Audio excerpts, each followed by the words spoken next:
good afternoon and welcome to the World Bowls Tour's 2019 Scottish International Open, hosted by Live Active here at the Duel Centre in Perth. So let's look at this afternoon's first game. It is the defending champion from Scotland, Stuart Anderson, takes on Englishman Mark Dawes. So let's go now live ringside with Mr. Richard Madison.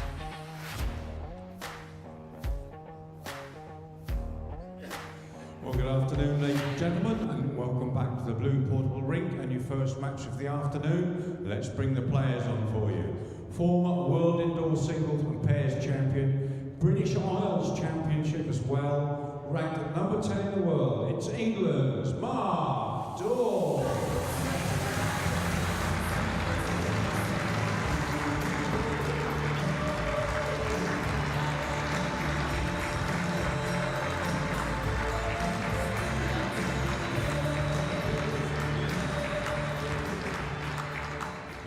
Mark, ladies and gentlemen, reigning World Indoor Singles Champion. He is the Scottish International Open defending champion. He's number 1 in the world. Ladies and gentlemen, it's Scotland's Stuart Anderson.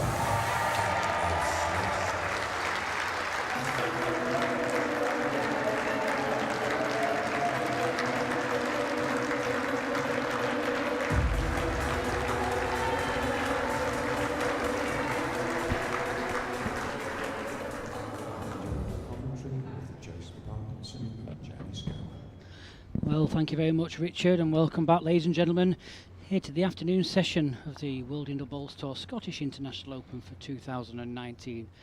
Great game on the cards this afternoon, Janice. Oh, I think we're in for a humdinger here, first game up. I think all the games this afternoon will be good, but I'm particularly looking forward to this one. Both of these players have got into the World Top 16 through the PBA ranking system, and both are on fire at the moment, both playing quality bowls, so I wouldn't like to call this one at all. But the man on the mat, world number 1, defending champion here, also won the World Championships, a lot of people's favourite to win this tournament. I think we could be in for a good game. I think we will be, Janice. Stuart Anderson was really on form last year. No one could really stand against him. And just on cue, Stuart starts as he means to go on. Plenty of local support in the crowd. Yeah, very popular lad, Stuart.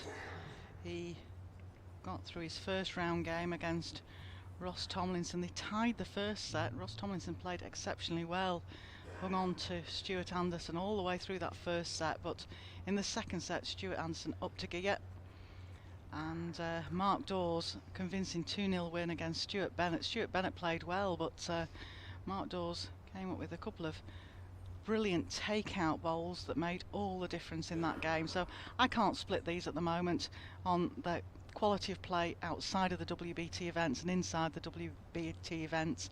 I don't think they're splittable. No, not at the moment. So Stuart stays with his red bowls.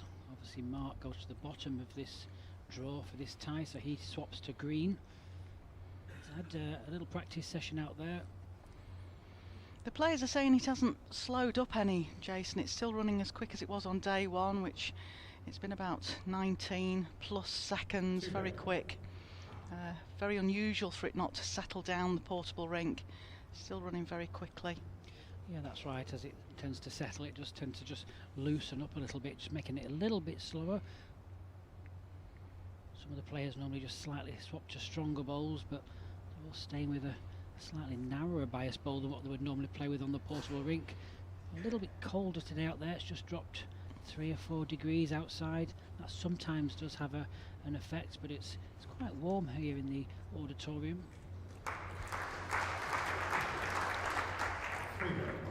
Well, 3 to red, plenty of room for Mark Dawes. Just a nice steady forehand draw.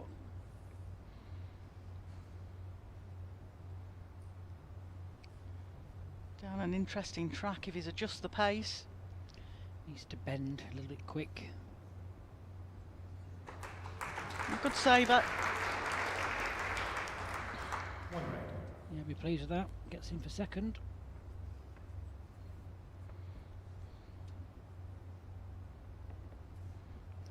Looking at the head-to-heads, they've played each other 3 times on the tour. Stuart Anderson's won 2, Mark Dawes just the 1, so they are quite evenly matched.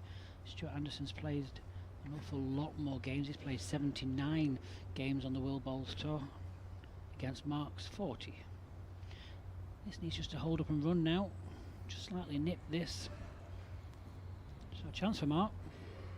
Well, of course, Mark's only been in the top 16 for the last few years, whereas Stuart broke into the top 16 back in 2011, so he's had a number more years to rack up those games played.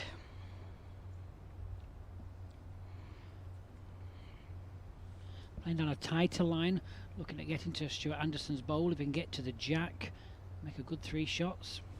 Needs to bend. Well, that's a well played bowl. Should be just enough for 1 to Mark. 1 shot, Mark Dawes. Yeah, wears his heart on his sleeve out there on the portable rink, Mark Dawes. You saw him urging that on.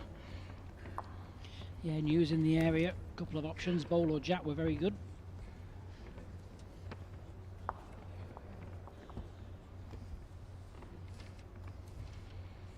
Interesting, these opening few ends.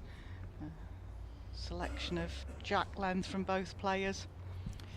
Yeah, in his first round against Stuart Bennett, he was playing around about 26, 27 metres, so it'll be interesting to see whether he sticks to that Jack length. over 25.5 metres. So yeah, just under the 26.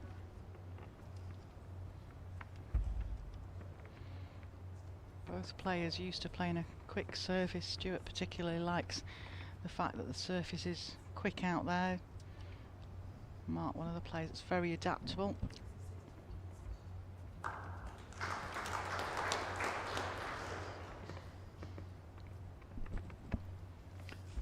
Good opening ball for Mark.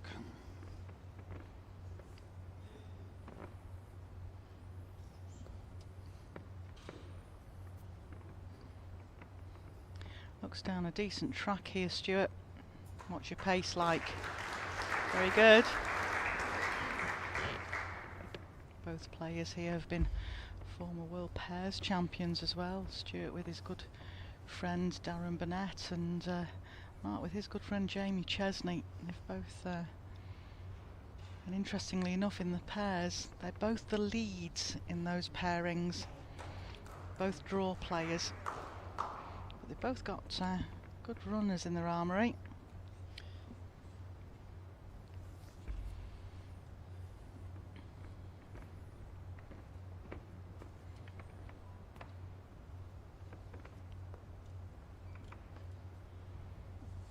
Stuart get down to this jack, it'd be very good.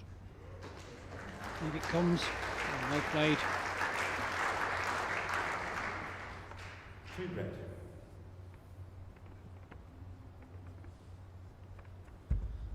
Yeah, Mark playing the runner. Going quick. Needs to get the jack now. Oh, he's been unlucky. Good shot though. Reduces the count.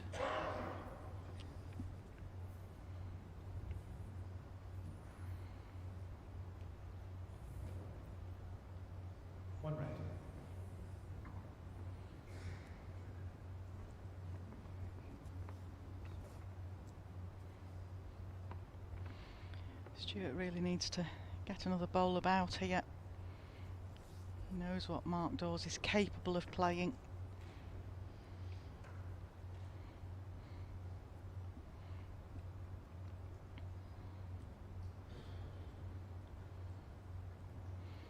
Looks pretty decent. Yeah, that's very well played. He's made the target a little bit bigger on that side. Yeah, Mark will go again, bowl or jack.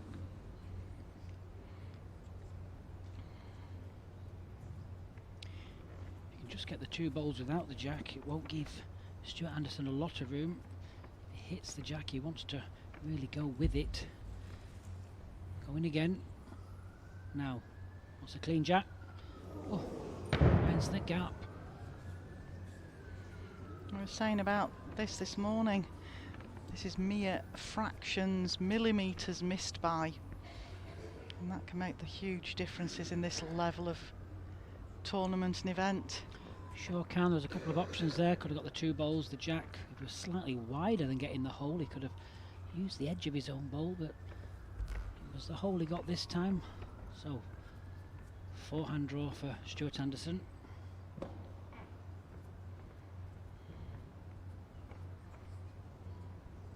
Just needs to run. 2 shots, Stuart Anderson. He elected to play that hand because although he'd played 2 balls really well down the backhand, it was just touching the jack, and we've seen so many times during this week where players just arrived at a bowl and released the jack, and the jack's gone an awful long way. So I think that was what was just going through his mind there, Janice, which is why he played the forehand. Yeah, exactly, Jason. If he'd have even sat his own bowl down onto the jack might have moved across to marks. He'd have been kicking himself if he'd have done that, so opted to try and draw off the forehand. Yep, on the scorecard. Shorter length jack. Yep, about 24. Jack length 24 metres.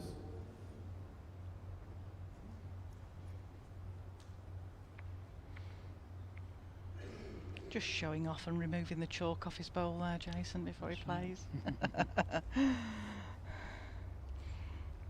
Plenty of time to deliver his bowl.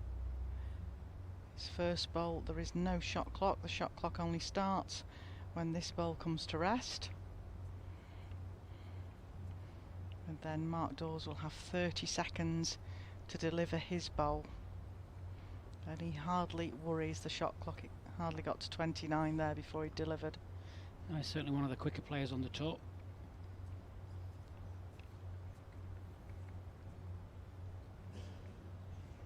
Playing with a size 5 Henselite Tiger Pro Bowl.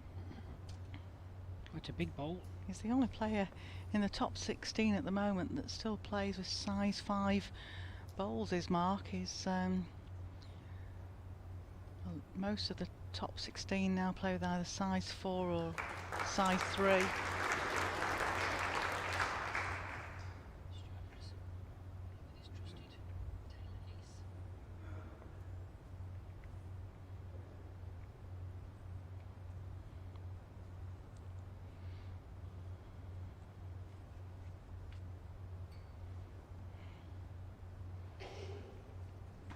One red.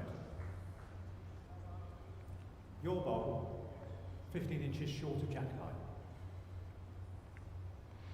The winner of this game will face Les Gillett from England in tomorrow's quarter-final.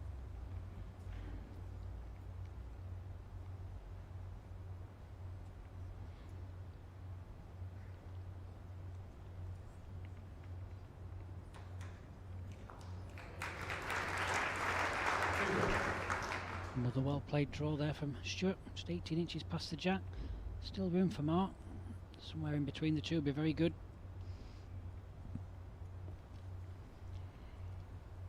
Line looks reasonable. Just needs to slip either side of the red bowl. Looks good. Yes, it's well played. It's a shot bowl. One green.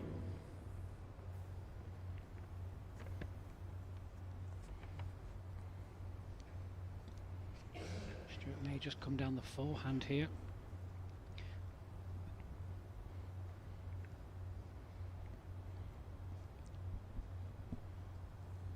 Down the forehand. Just wants to miss Mark Dawes' front bowl. And just get back to the shot bowl, or a little touch on the jack would be very good. Well, Stuart, is it running? What a bowl. Oh, he's been unlucky. Very unlucky bowl there. Played that perfectly, just sat out. Not a lot of room for Mark to make another. It's a nice draw in hand, is this forehand though. He can swing it out wide and it will get back. Can even stick to the backhand and still just play down and round the short bowl, I think.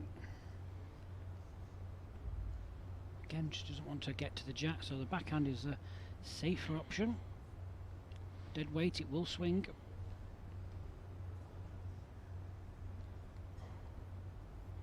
Well, here it comes. Needs Very to close stop. if it sits. Can it sit? Has done. One shot, Mark Dawes. Ooh, just slightly too far, so it's another single for Mark Dawes. That scored 2-2 after 3 ends. Nice crowd in the Dewars here this afternoon. Big support for Stewart, obviously, because he's the Scottish player here. But Mark's one of the players on the tour that will have a bit of a natter to any of the spectators, so very popular on the tour himself.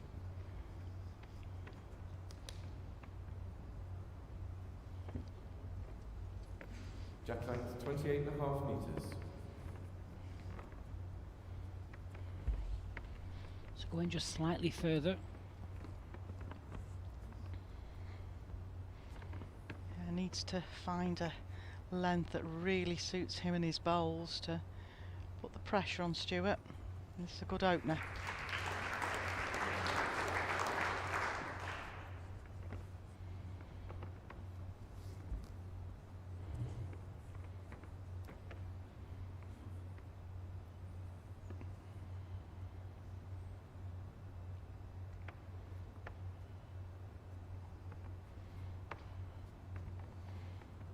Good reply from Stewart, just gone through. Good position. Certainly is.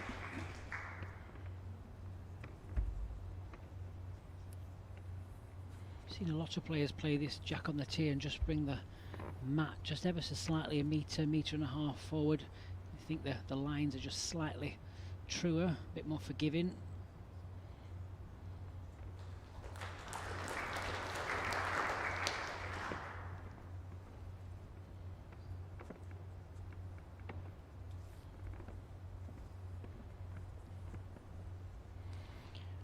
Stewart's stalking up after this bowl. Played exceptionally well in the final here last year against Paul Foster. Paul didn't put a foot wrong and Stewart just was outstanding. Certainly was. Mark can just reach this back bowl of Stuart Anderson's on this backhand now, be very good.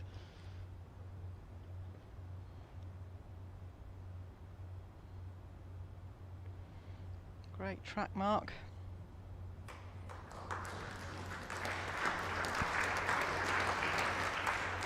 Perfectly played, that's what he wanted. Covers the bowl, makes another shot.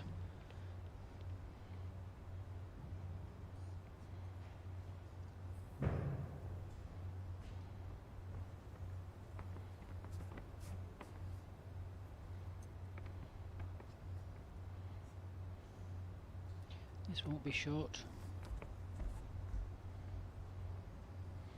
Certainly watching it, Jason. Must think he's in the area. Got the bowl.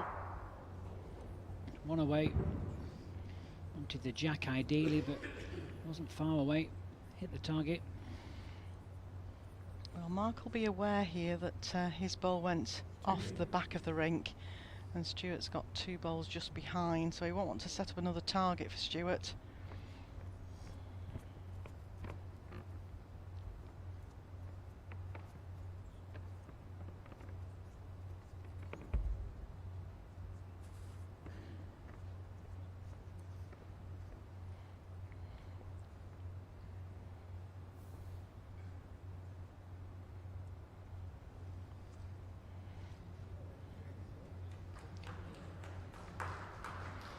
Mark's not just quite happy with that. I think he wanted it counting as well.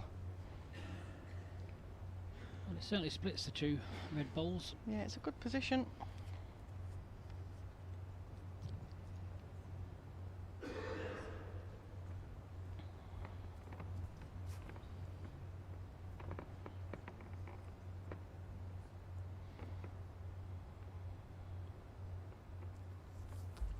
So, going again down the backhand for the two balls or the jack. Closer. Well. Oh, he's got the jack out to one of his bowls. Just a very feathered edge of the jack. It's on target. On shot, Stuart Anderson. Extremely thin connection, but that's good enough. 3-2 after 4 ends. Well, as we expected, a nip and tuck game out there this afternoon.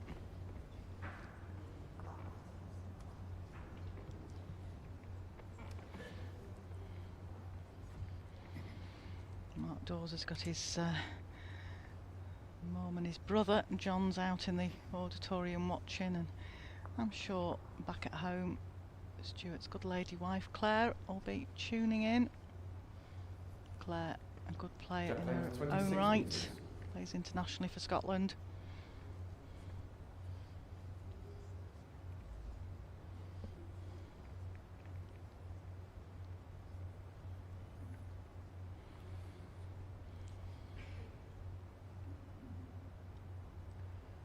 Well, this is a good opening ball. This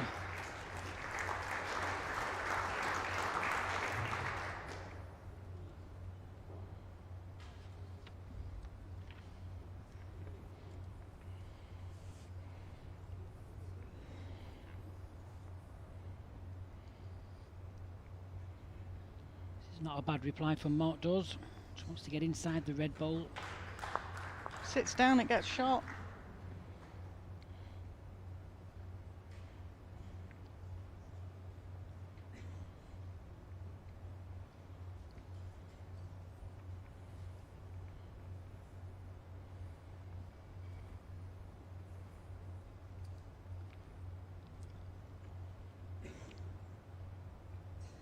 All on pace again from Stewart. He's getting a lovely line. Went just slightly further than I was expecting it to go. Just Yeah, it looked like it was just going to tuck right behind. Like I said, I spoke to both of these players before they went on to play, and they were saying it's still just as quick as it was day one. So 1 red at the moment. Mark wants to get just inside his own, or if he can just sit it down. Just needs a bit of a connection now. Stayed up. Still didn't sit it down. Mark's last ball. 6 inches past Jack High, 5 inches past Jack High.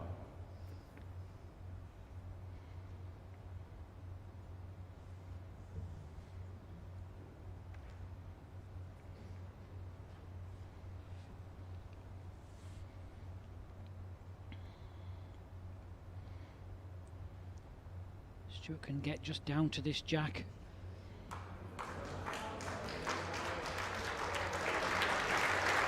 That certainly helps.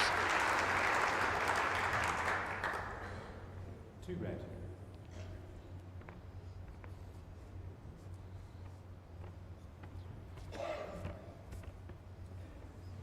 Certainly 3 very good bowls there from defending champion Stuart Anderson. Now Mark playing swift. After the jack, he's underneath, doesn't want his own. That's okay. 1 away, leaves himself 2 seconds.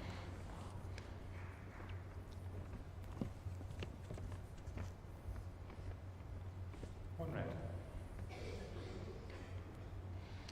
Well, Stuart will want to slot another shot in here, but he won't want to make a bigger target for Mark.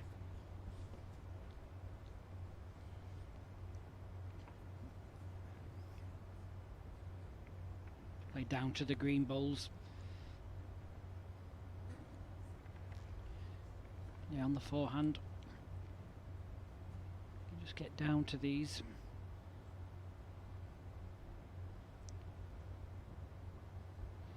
All on his pace again, Jason. Just needs to hang about. Widens that target a bit. It does. Mark has a chance to remove these 2 bowls now. He played a very similar shot to this in his previous game for a 4. Yeah, it was actually our shot of the day, wasn't it, Jason? Yes, it was. An excellent take-out bowl. He's shaking his head, Shaking his head Stuart. there. Why am I not getting them any closer? So for the 2 bowls. Well, Mark, how's the angle? Just slightly too thick. 1 away. 1 shot, Stuart Anderson. Set score 4-2 after 5 ends. Yeah, there was another similar shot of Paul Foster's in the game last night. There was a great take-out bowl to get a 3, which virtually secured Paul the second set, and he took his place in the quarter-finals.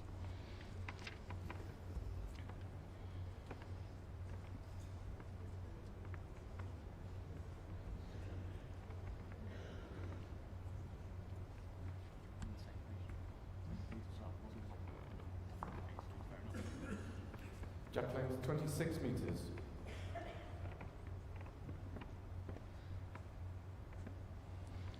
Sticking with his 3/4 length jack.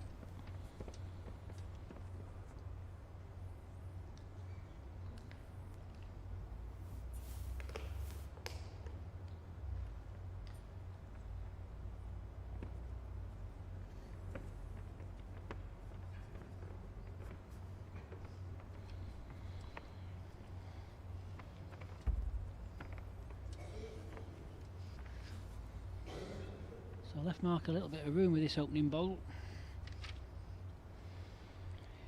Yes, again, Mark looks down a good track, but it looks to just be chasing a little bit.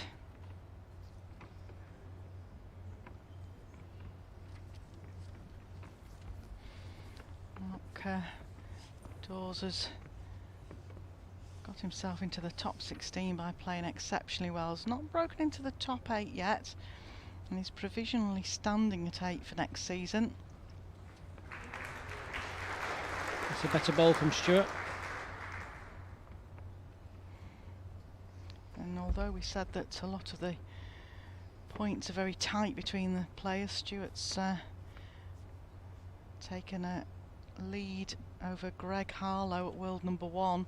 Greg's still world number 2.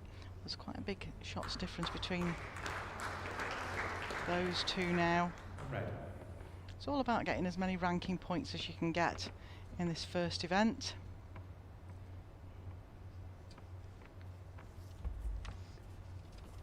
Yeah, players want to get off to a good start, like you say, for the points, work their way up this list. You don't want to leave all the pressure on to get points at the World Championships. Wants to go with it. Jack moves very quickly on this surface. Well, he might have been unlucky. One green. He has. Green, yep. Our eyes on the rink there. Dan Blewett, very experienced marker at WBT, confirming that Stuart just tipped that jack to Mark Dawes' bowl.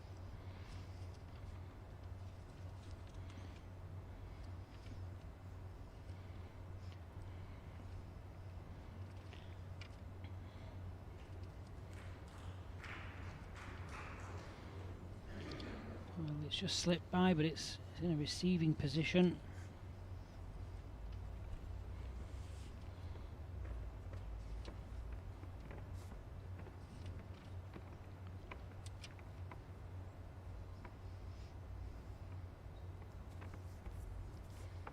Well, Stuart, I don't think he was so keen on that, Jason. He's down a decent line, but what's his weight like? Just wants to get back to the green bowl. Yeah, he didn't like it. He dropped didn't his like head. it. He knows it's slightly wide.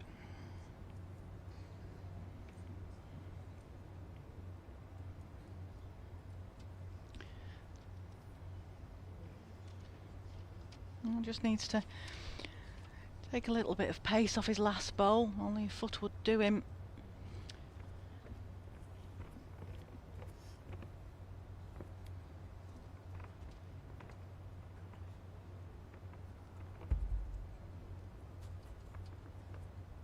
Just a nice steady forehand draw. Can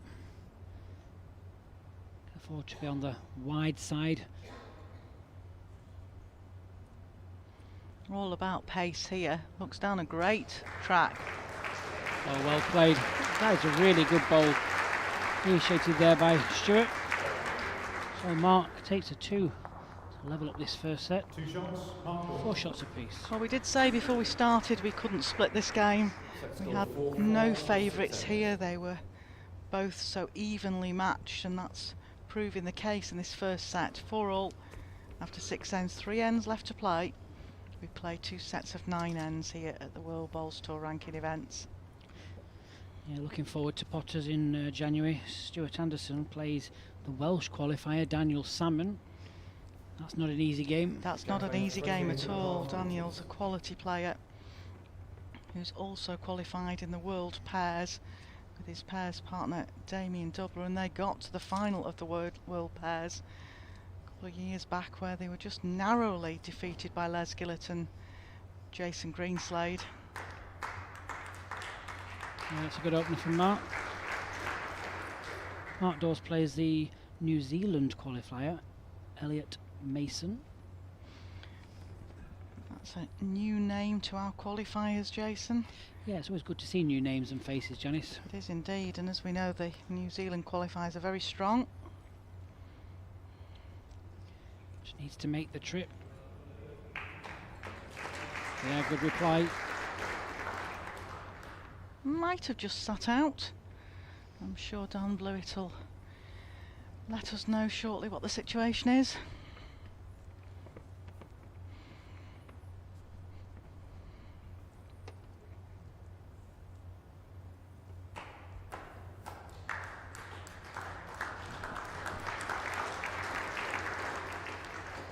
One green. Getting better and better, these two are going to be in for a treat. I don't know what's tickled Mark there. He's shaking his head. He's looking up to his brother and shaking his head. And we'll have to ask him because he's just played a very good bowl.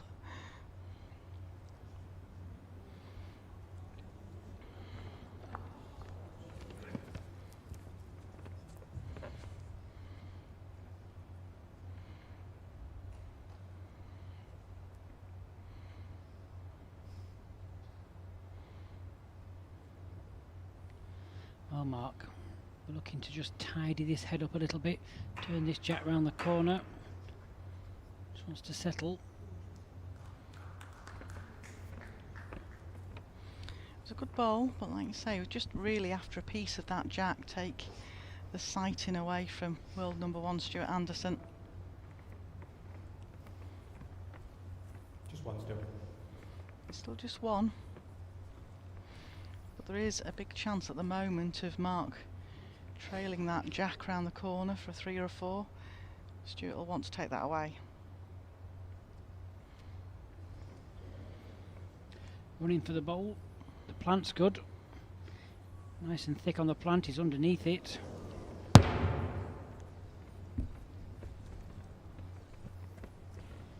Now, chance here for Mark Dawes. This would be a killer for if he manages to turn this jack round the corner.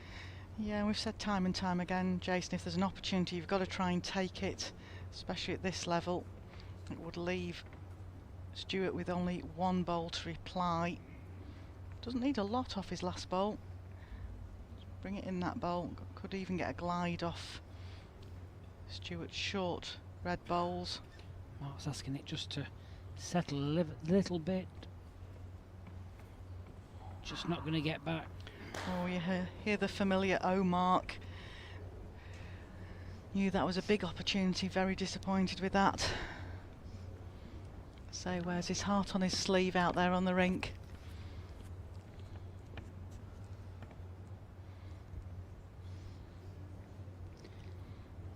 Yeah, knew that was a chance. Just that temptation where you just add that little bit of pace. He didn't need to really. Very upset with himself. Yep.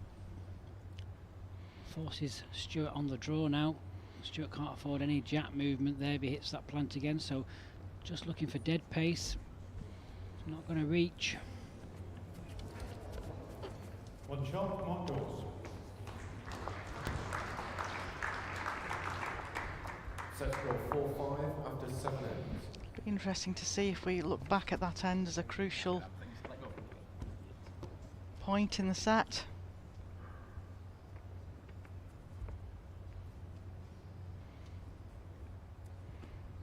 Plays crown green bowls during the summer, does Mark Dawes. Plays his indoor bowls in winter out of the Blackpool Newton Hall Club. Jack length 28 metres. Stuart plays indoor and outdoor bowls. Obviously represents Scotland at all the levels of bowls. Plays out of the Blantyre Club indoors.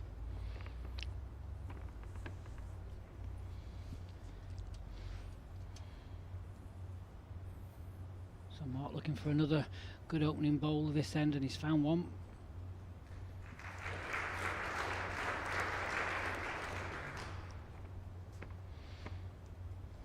Yeah, Mark used to play outdoors on the flat green, Janice, with us in Lancashire, but unfortunately for us, we're a very small county, and the condition of the greens they're not great, to be fair.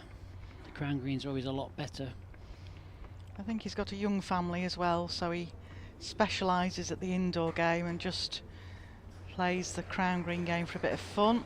He's a big runner now as well, big fitness fanatic. He has a lot of travelling outdoors for us as well, with us being a small county, whereas the Crown Green's obviously in a smaller area just in the north of England, and there's Crown Green's on every other corner more or less in Manchester. Now Mark just pulling up short, really wanted to change that because Stuart's still got the chance of resting the red ball. Definitely one now. Yeah, we're looking at just adding a bit of gap here for this penultimate end of this set. Stuart will take advantage now, just draw down to these bowls.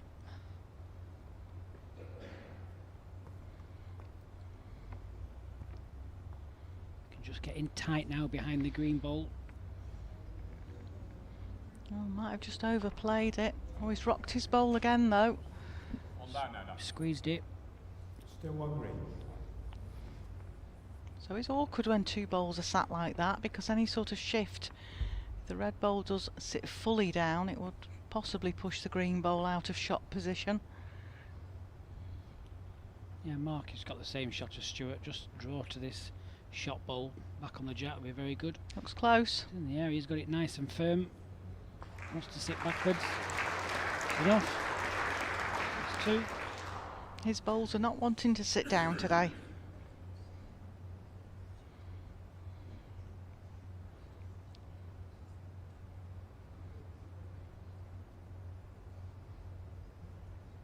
Time out call.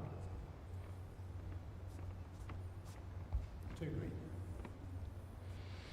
Yeah, it's definitely made another shot there. Two green. Crucial that Stuart changes this. Wants the jack really. Got the split. It's a bad connection. I just thought he needed the jack there. There was always a possibility. Yeah, I think he had to play it though, Jason, because he was line two again, so he's already one down in the set with only one end to play. He needed to change something to give himself a chance with his final delivery. Yeah, it was a good hit, just a bad result. It's currently 3 green, but there's loads of room there.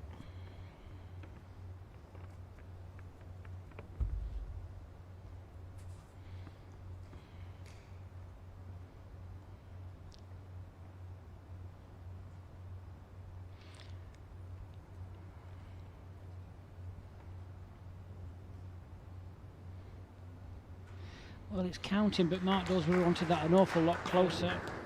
It's in a set winning position, this, but this is far too much room for the world number one. Yes, I was going to say, if you wanted to put your money on anybody to draw this, at the moment it would be the man in red making his way to the mat. So, set down, backhand draw. Just looking for perfect pace now.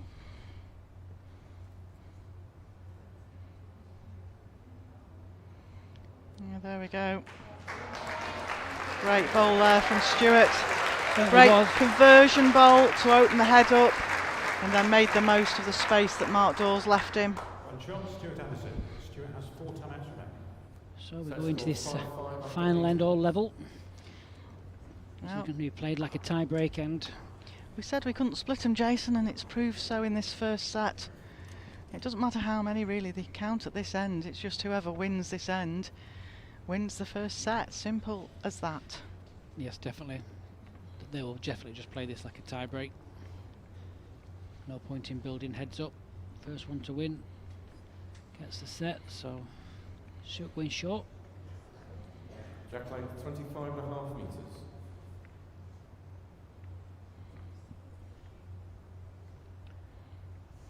So, what's a good close tight ball with this first one. Put the pressure on from the start. Well, his line looks very good, all on pace. Just slightly short.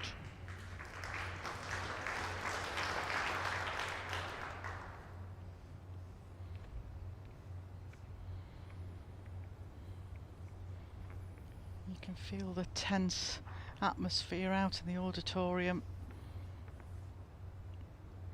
You know how important this end is for both players.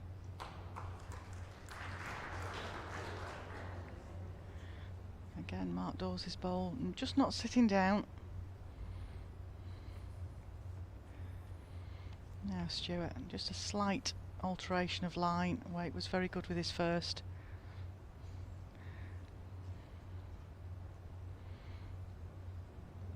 Well, still a bit of room here.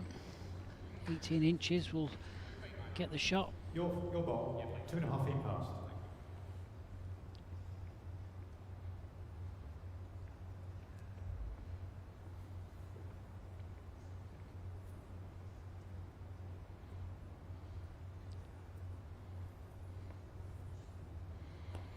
If it's making the trip mark. It is. There's number one. That's the bowl to beat. One green.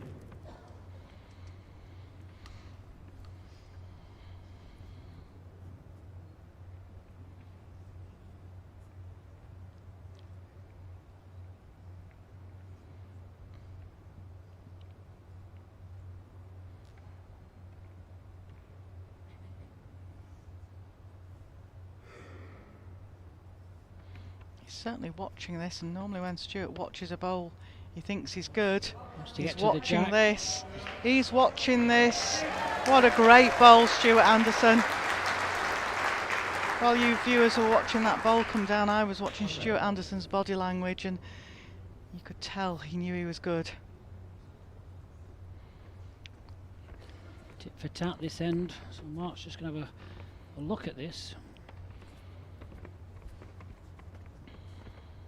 He may try and run at this, Janice. Yeah, I was just thinking it's often the easier shot to play out there. Mark has 4 times. Bowl out clean, jack in the ditch. At that sort of angle, might keep his bowl right next to the jack in the ditch.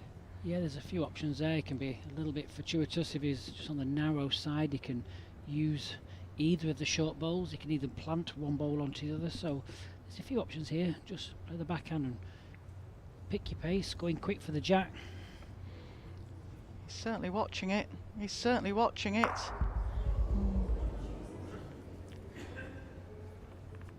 Just slightly under the line, got to one of the 2 bowls I mentioned, but just got it too thick. So Stuart Anderson now can just try and cover this bowl. He's only got 1 shot, I think, so he really needs another one in there. Yeah, at the moment, Mark's got to really go all out for it. Set up how he's going to play this end. There's nothing at the back.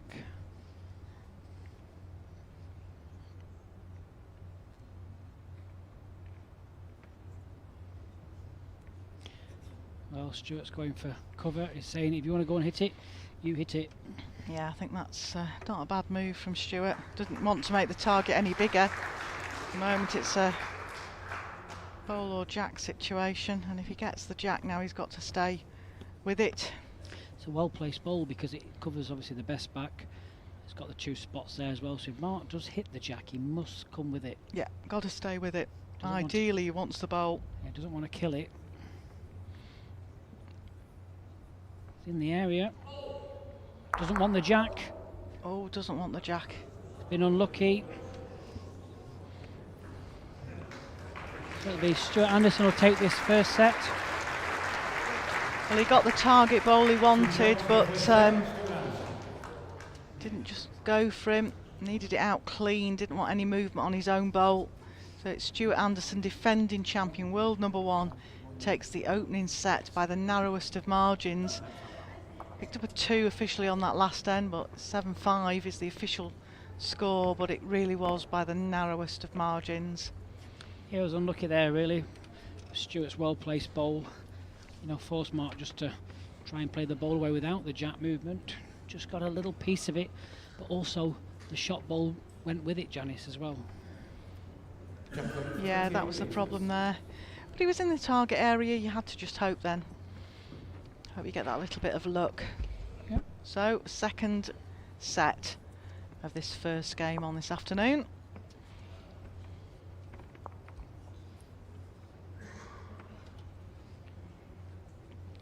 Just regroup. He's playing very well, so just keep plugging away. Stuart will look at doing the same. Yes, it's past, inch and a half past Jacko.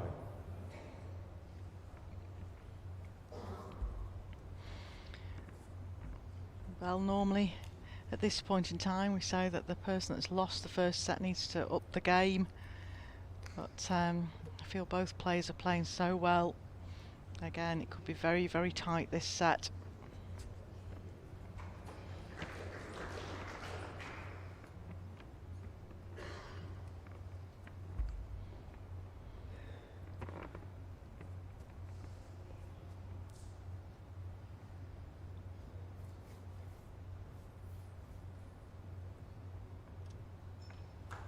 Well, here we go again, look.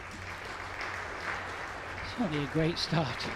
Yeah, it's by no means over. Stuart Anderson might have won the first set, but so close. Stuart's having a really good look at this. What am I supposed to do with this, he's saying.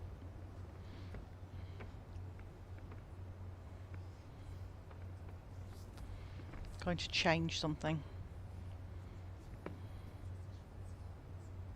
It's in the area. Good hit. Very delicate pace, and played it very well. Lots of room now.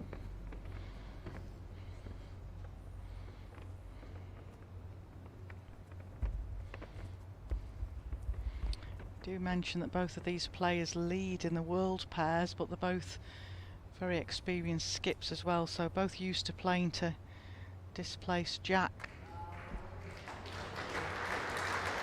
Well played, just 18 inches short. 3-3.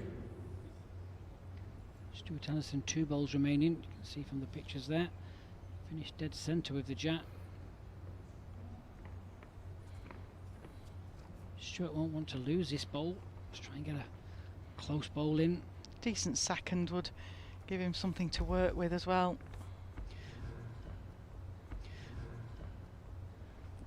The way he's playing, he'll probably draw this. Certainly wouldn't put it past him. Just needs to run. Down a great line. Well, that's the first job done. Keep it on the island.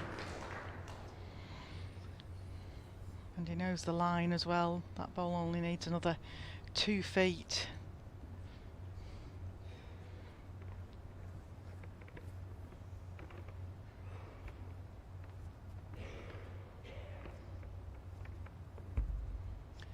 So repeat delivery from outdoors. So another foot of pace will be a very good bowl indeed. Line's good. This is a well played bowl. Very good ball from Mark Dawes there. Perfect. That's what we said before about if you get one close, if you've got 2 balls to play with when a jack's been moved, if you get one close, then you can afford to reach with your second bolt to try and make it even better for yourself. Now, Stuart, just a yard in your last.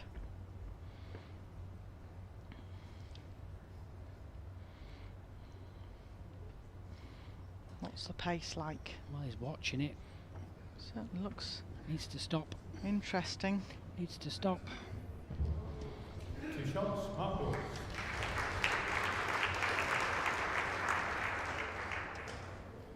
Zero two, first end. That's certainly the way you want to kickstart the second set.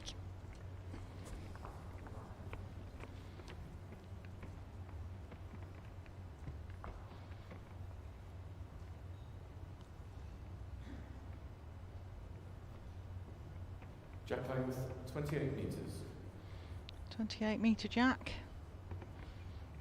And they've certainly paid a variety of lengths in this game. Certainly have, and they're playing them all well as well, which is great to see. Yeah, nobody's been caught out yet anywhere.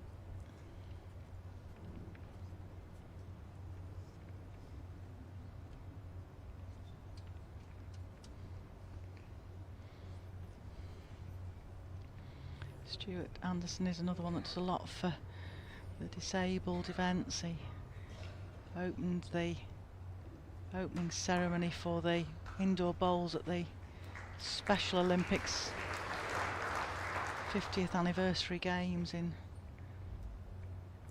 Stirling last year.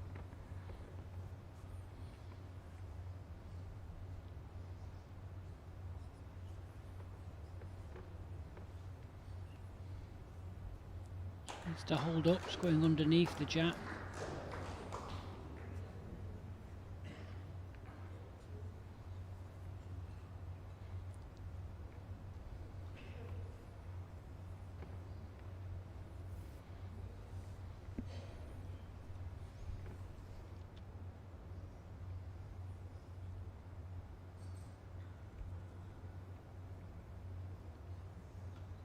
Point red. A little bit of a loose start this end. Plenty of room for both players.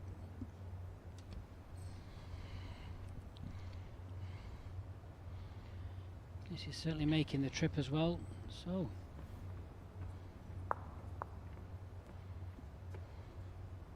Stuart has another chance here.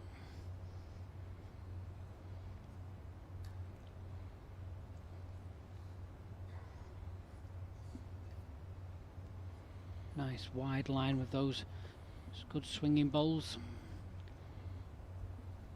Just needs to run. I think it's done enough. 2 red. Yep, 2 red.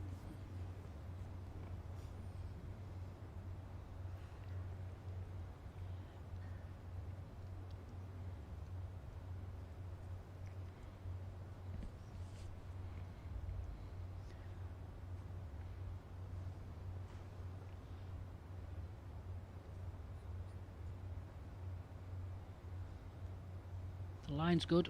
What about the pace? Needs a bit of the bowl or jack here. He's quick. Oh, that's a let off. It is. I'm not sure it's even made second bowl.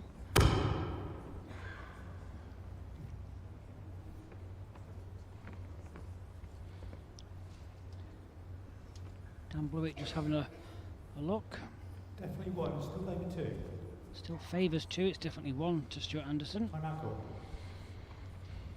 Well, this could be Stuart has 4 timeouts remaining. the first treble we score in this game.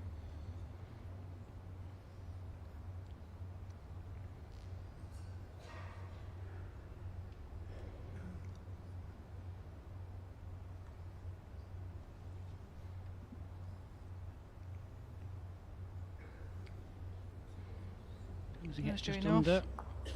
He tried to rock that bowl as well, Jason, and we have said before, just even rocking a bowl makes it just slide along the carpet slightly. Well, Mark's removed that bowl, so that's the shot bowl he's removed. That's 2. Umpire, please. Take this one out, Mark. Yes. 2 to Stuart Anderson and a measure. 2 red, measure for 3rd. Francis Fletcher will separate these now with the box measure.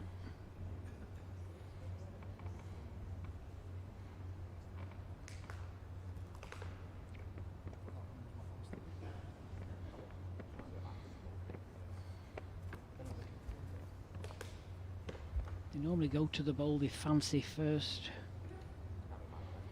Well, Dan had favoured the red bowl and it has been shifted along the surface a bit. Seemed to go quite quick through that green bowl. Yeah, it looks like it could be red. 3 shots, Stuart Anderson. Well, Mark had his first wayward end, should we say, there, and Stuart Anderson's punished him with a 3. Just shows you, doesn't it, Janice? He's been playing so well. Just something happens and you just have an end where you struggle, an end or 2 sometimes.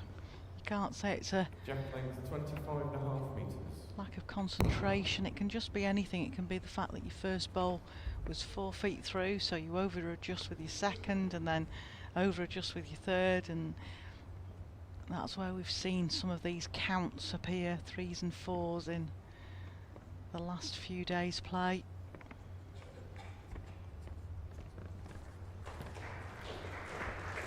I'll probably play a front toucher now.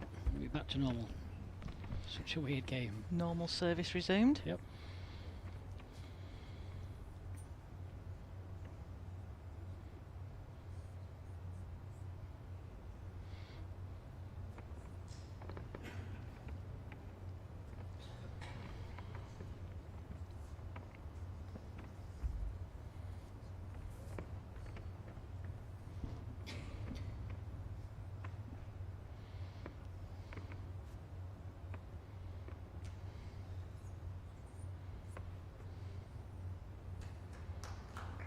Well, there's still room there. Still a chance.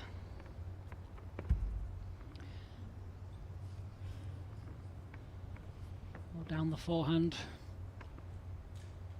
It's the open hand, a lot safer. Slightly swingier hand also. Oh, on his pace here. Very good here. Well played. Just finished slightly better down there. One green.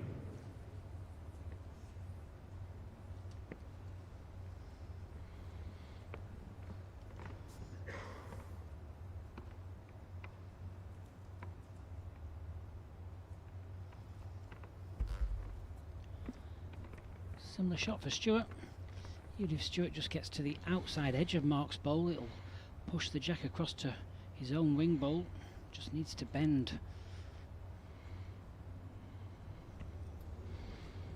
Mark needs to be careful. Mark will probably play the backhand now. Have a Yeah, look as at we this. saw before, any sort of touch on the green bowl of Mark Dawes' could spring the jack out. Jack's moving so quickly.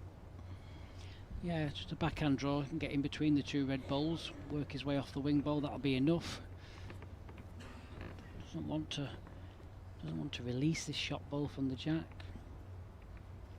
Yep, makes the change.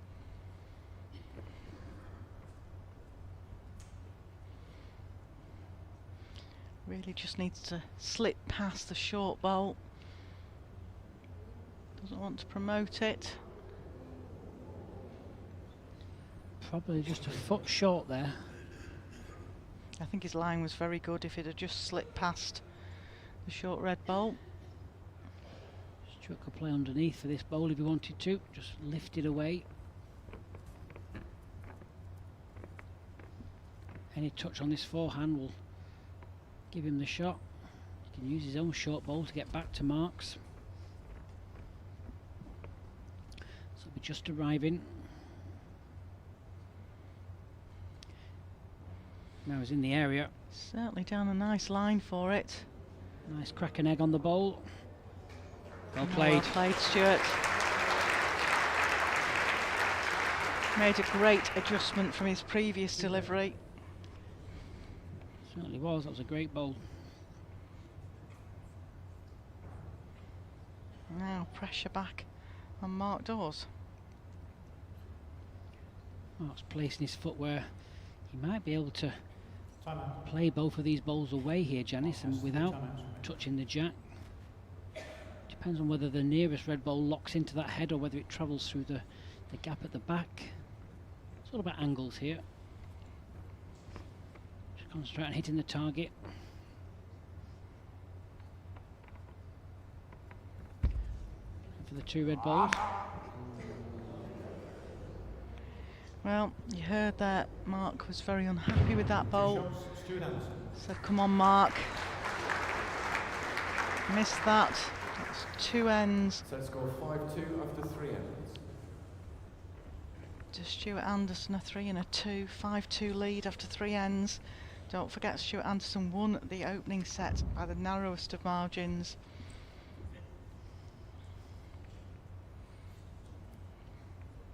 Mark Dawes has got to win this set to take us into a tie-break.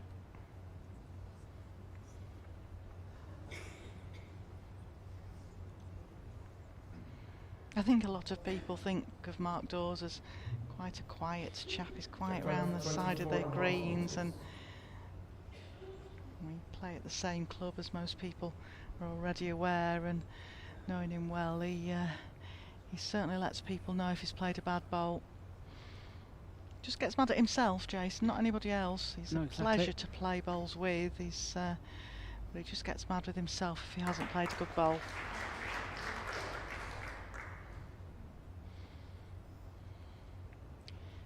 He's good at encouraging his teammates if they're struggling.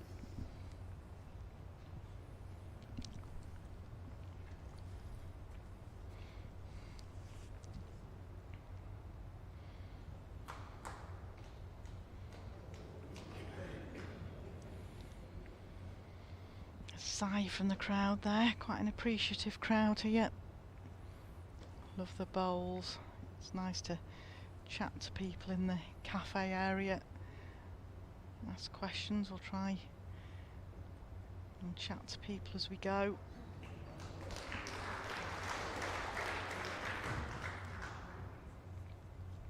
I know a lot of the spectators, if they don't actually come watch live, will tune in to listen to us, so it's always nice to meet the people that listen to you back home.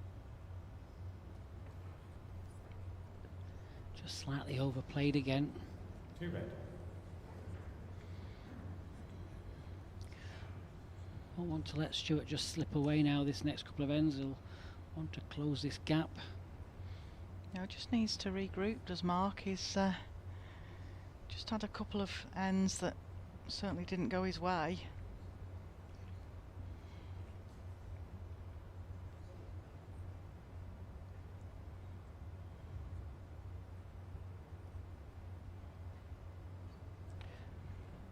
Here again, just over, but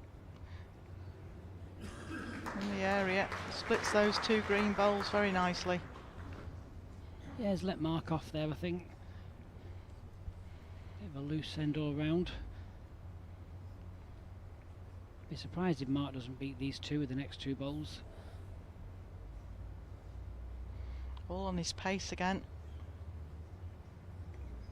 Just wants to get to the shot bowl now. Certainly better. Yeah, I just thought it was just too much room there.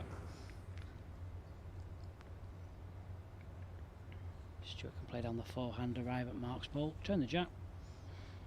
It's an easy game from here, isn't it, Jason? Certainly is. Don't play a bad bowling commentary. Can just run to this jack. Urging it on. Just needs to stay up. Well, it has. The crowd are telling it to stay up. 1 red. Bit of a smile from both players there, not wanting to walk too close to it as it'll sit down. It's the only bowl that's actually standing up, Janice.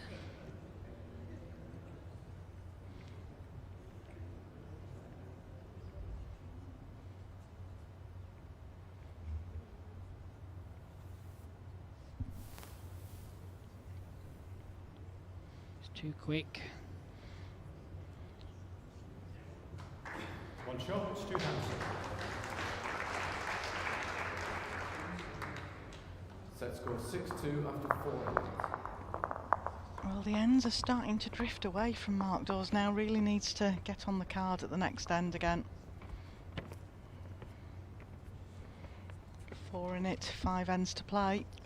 He has been playing so well, just the last couple of ends, like you say, just slightly just gone off at this shorter length.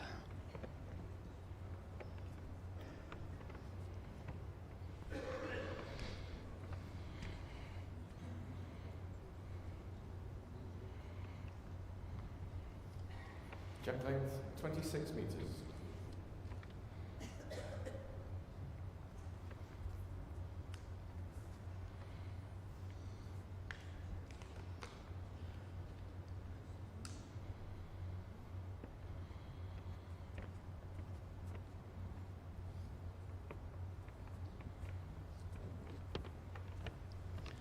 Again, nothing very close.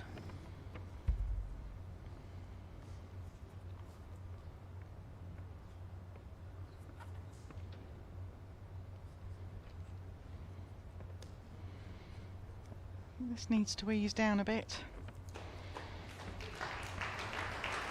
It's done enough to get shot, but it's gone through a couple of feet.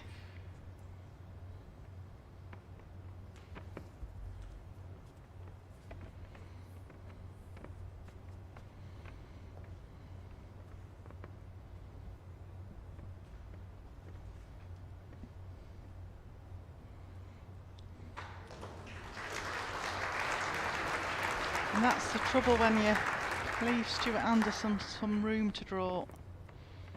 Played very consistently. Yeah, it was a well played ball. Perfect pace. So Mark again on the back foot. I want to make this as close as he can. Again, just skirting by. Good effort.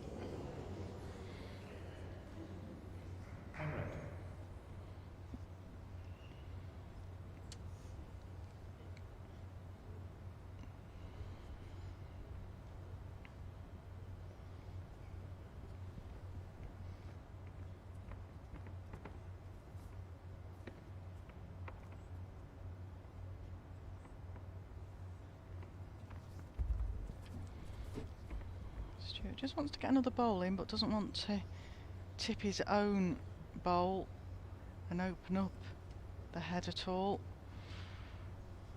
For that reason, he might have just lacked the weight. Yeah, shaking his head, muttering away to himself as he walks down the rink. Stuart Anderson. There's a chance here for Mark Dawes if he can just get hold of this jack and just drag it back a foot. Make a good three. Not easy just playing a foot or two pace though. No, the pace of his last ball was very good. Certainly was. Just hard to just adjust on this surface. He's asking it to slow. Needs to get back now. He's Just too quick. Yeah, he's put that pound or two of weight in that. Really just wanted the same pace as his last. Touch on the jack gives him a chance for three. Now Stuart, another 3 feet, reach the back green bowl to the right of your screen of Mark Dawes's. It takes that shot away from Mark.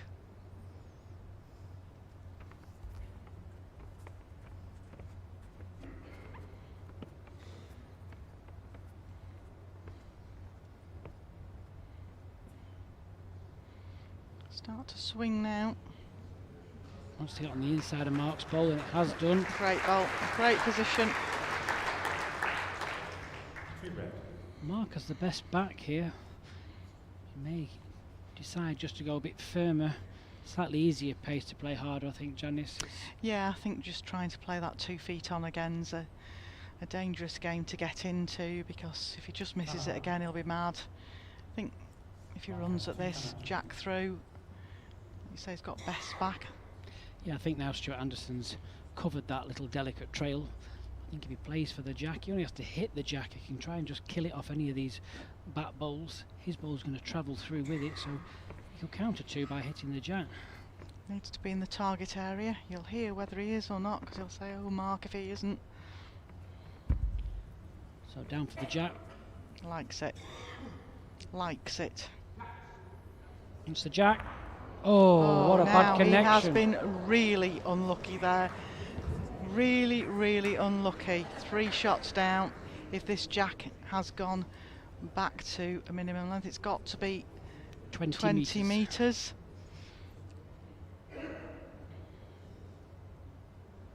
So a rebounding jack, obviously a minimum length jack they can play to is 23 metres. A rebounding jack is 20 metres. And a short bowl is 14 metres. Yes, okay. That's the rules. So 3 shots, Stuart he's Anderson. unlucky. Yeah, just a bit of clarification of the rules happening there between the 2 officials before anything was declared.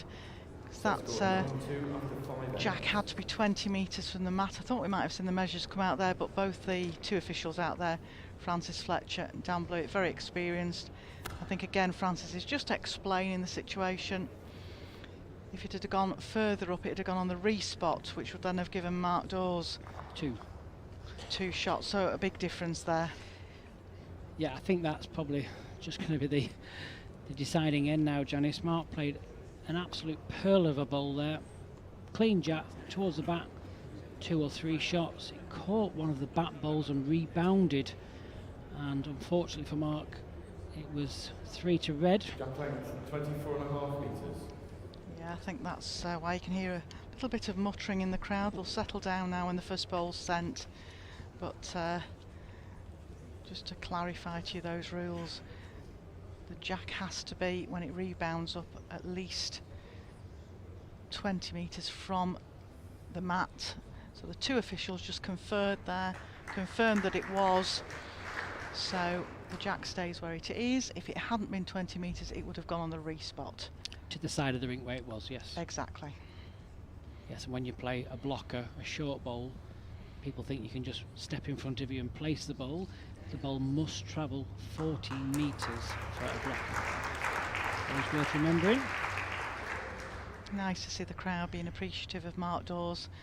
They've now had an end where Mark's smiling away at himself. Narrowest of margins again.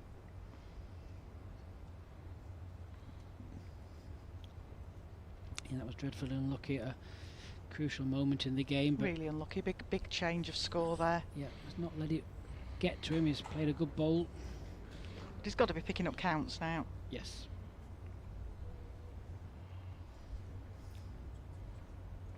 Don't think he likes this, thinks he's running.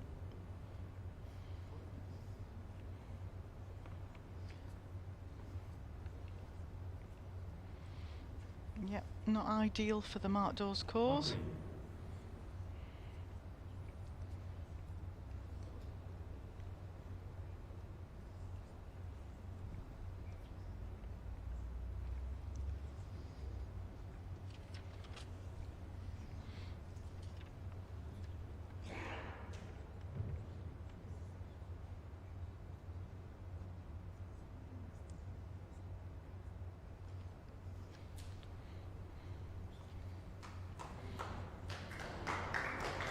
Good again here from Stewart. He's certainly not taking any prisoners today, the defending champion.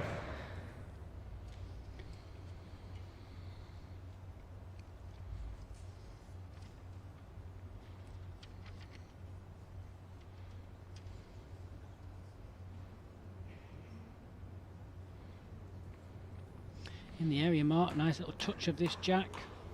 Well, when it's not going, it's not going.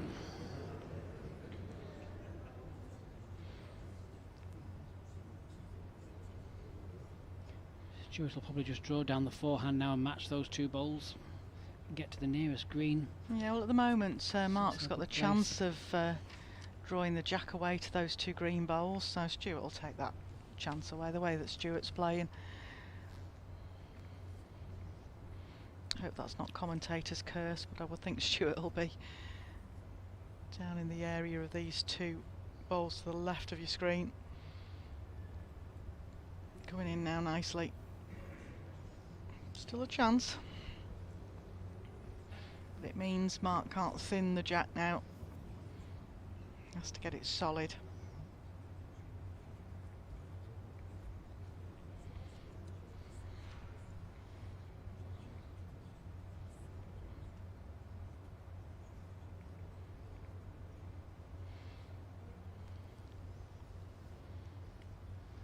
Well, Mark, I just don't think this is going to get back.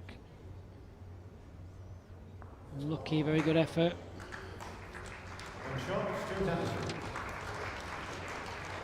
One shot, 10-2 after 6 ends. 10-2 after 6 ends. Stewart just needs to win this one.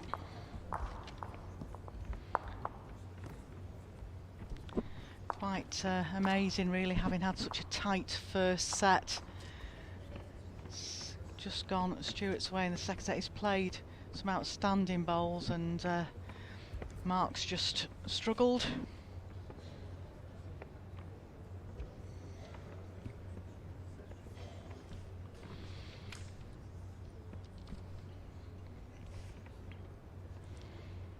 A lot of murmurings in the crowd now. You know that it's a big ask now for the Lancastrian Mark Dawes to come back and beat the reigning champion.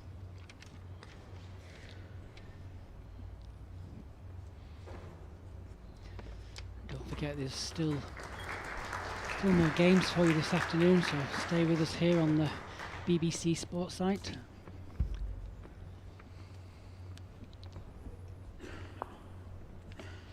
Well, Mark needs to get this in close, and I mean very close.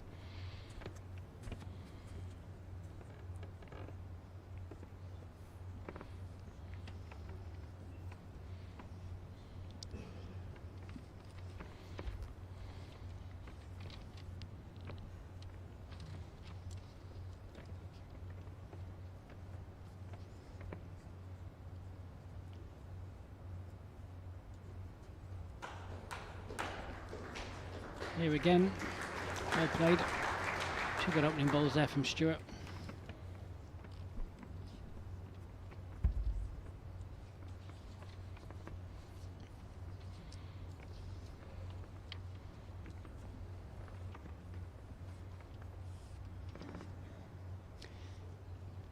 Here's a good reply from Mark.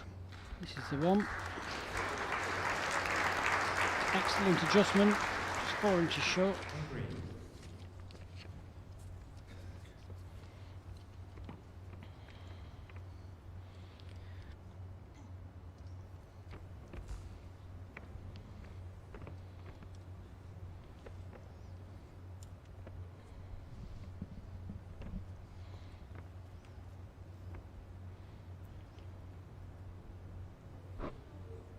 Just slightly pushed through with that ball, just finishing 2 feet past. He won't be overly worried about losing the one here, but if he can, he'll be looking at just finishing on this end. Yeah, you're always looking to close the game out as soon as you can. Mark looks on a good track again. 2 good bowls. 2 very good bowls.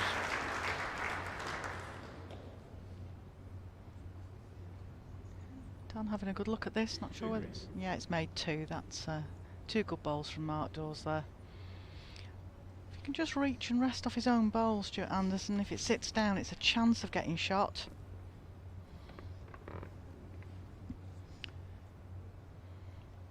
Might be playing the 2 balls away. In the area. Just Nice going to and go now, I firm. think. It's funny, it looked all the way in the area and then just started to turn at the end. Important spare shot now for Mark Dawes. He must make this count. Just play to the back red ball, that'll be enough.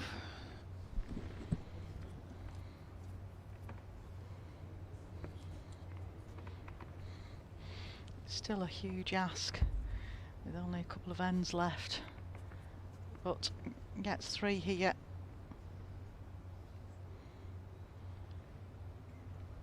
I think he's just pushed through this one, Janice.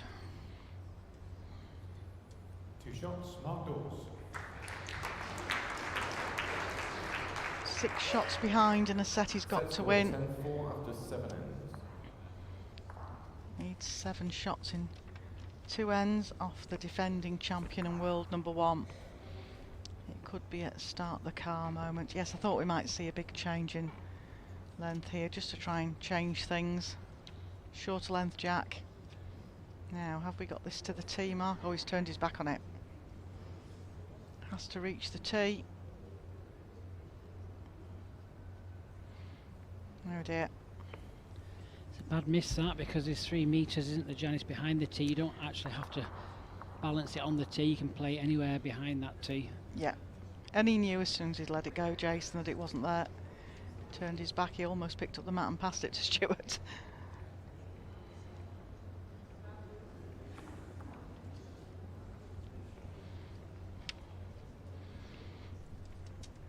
So Stuart's playing a very similar length, to be honest with you, but he's playing it the opposite direction, so he's keeping the mat back Jack and length, playing 24.5 jack metres. short. Yeah, that's been his preferred way of playing the shorter length jack. Back.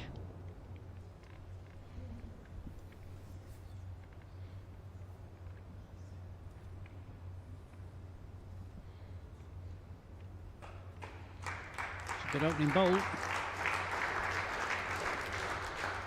Needs another 7 of those, really.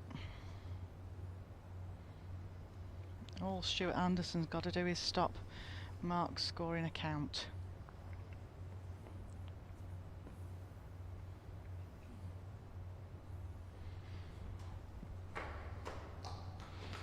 What a reply this is.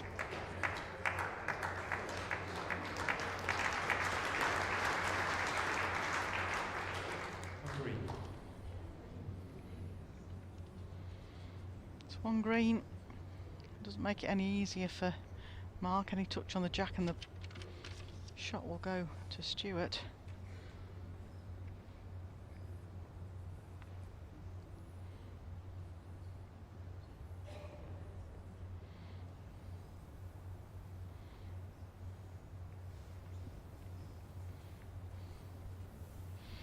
Just trying to set up a shot now for himself.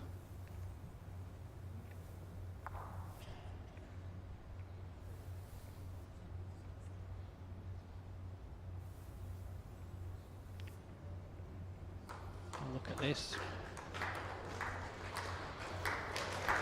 No, he's not giving him any sort of a chance. He's played exceptionally well in this second set. The first set was very tight. Certainly has. He's been Very relentless. similar to Stuart's first game here, Jason. Everything was fairly tight in the first Time-out call. set, but he just upped about 5 gears in the second.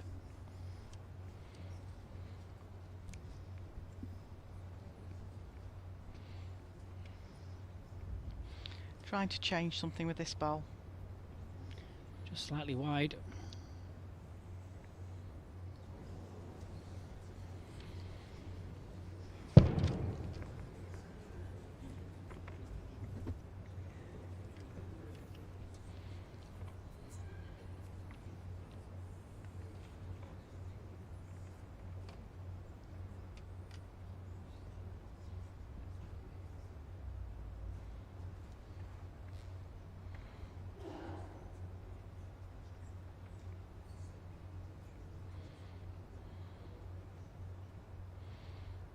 Again, it's been relentless in this second set. Just trying to take the shot away from Mark.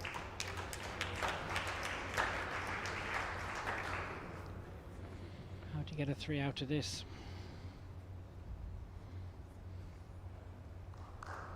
Well played, Mark's saying as he walks down.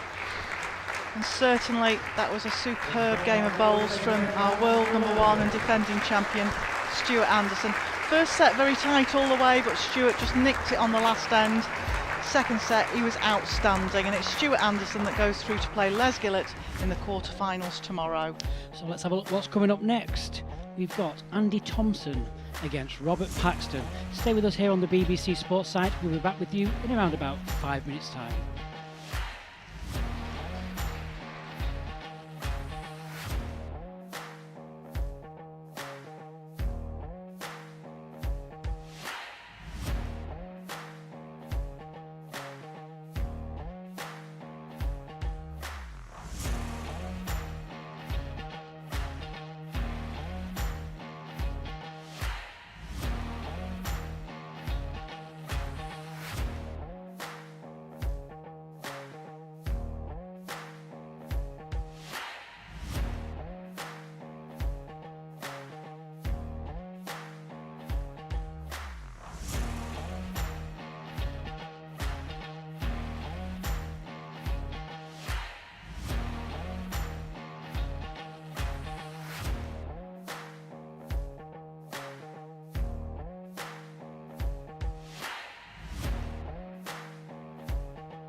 Well, welcome back to the World Bowls Tour's 2019 Scottish International Open, hosted by Live Active here at the Duel Centre in Perth.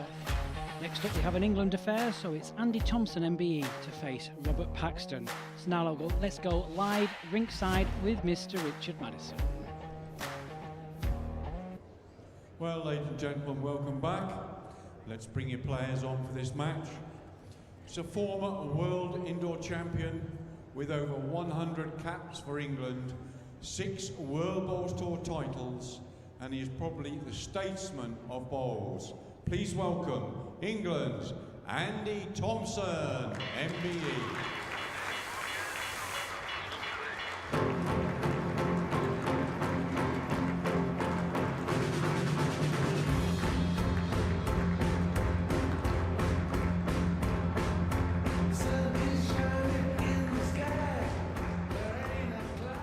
Against Andy, ladies and gentlemen, former world indoor champion.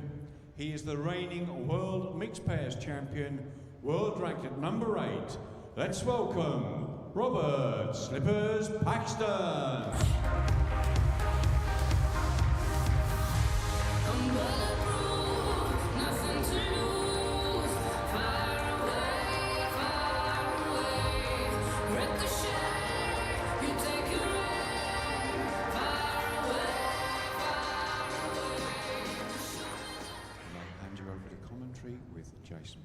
And Janice Gowan.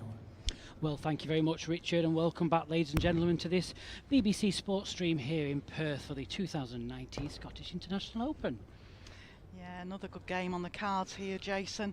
Interesting one, because Andy Thompson had dropped out of the top 16 and he got the opportunity to play here, and he came and made the most of it. He was the only one to take out a seed in our opening round. He beat Simon Skelton, and that set up this challenge against Robert Paxton, who beat the Irishman Graham McKee. Yeah, it was a good game. Interesting here, the head-to-heads, they've played each other 4 times and Robert's won every single one, so Andy, we're looking at ruining that statistic. Yeah, it's nice to see him out there though, Jason. It's a shame when players drop out of the top 16, but all the other players in there now have had to come through the PBA qualifying system, so Andy knows himself it's a tough school out there.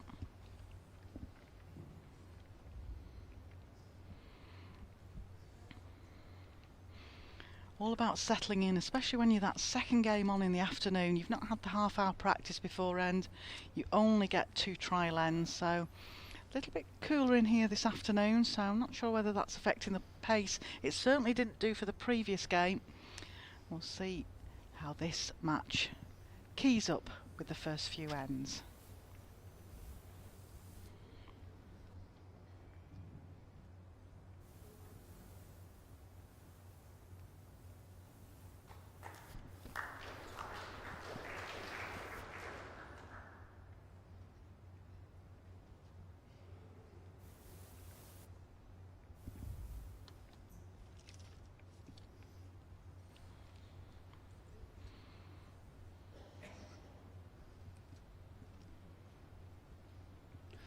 Both of these players have had to swap bowls for this tight.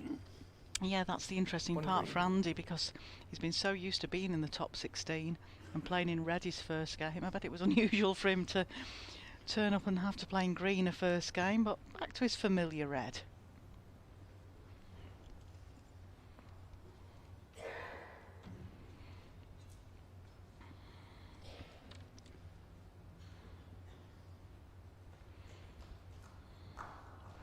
The winner of this game will tee up a quarter-final game tomorrow against Paul Foster, MBE. Only 2 more slots in the quarter-finals to fill from this game and the next. Just slightly pushed through again with this bowl. 2 green.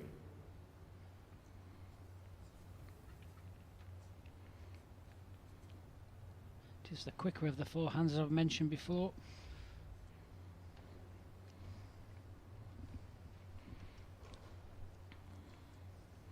Of course, it's our 12th year here at the Duel Centre, It's the 12th year that Andy Thompson's played in the event.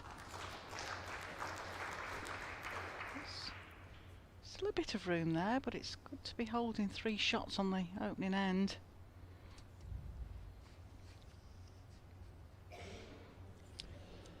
So just looking for an adjustment in pace now with his last bowl. Not sure he has, Jason. Not sure he has. 3 shots, Rob Paxton. Perfect opener there for Rob Paxton. Set score 0-3 after the first end.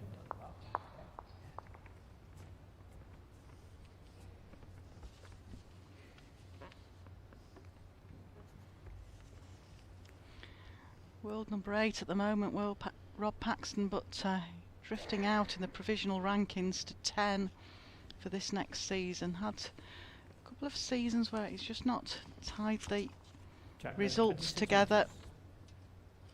But he did win the World Mixed Pairs last year with his partner Ellen Faulkner. He's won the World Pairs and World Mixed Pairs previously. And he won this Scottish International Open back in 2011.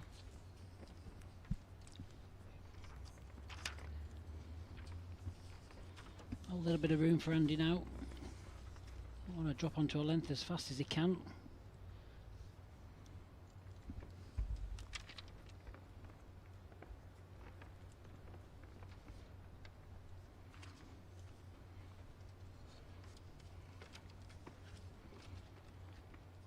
This is a better start.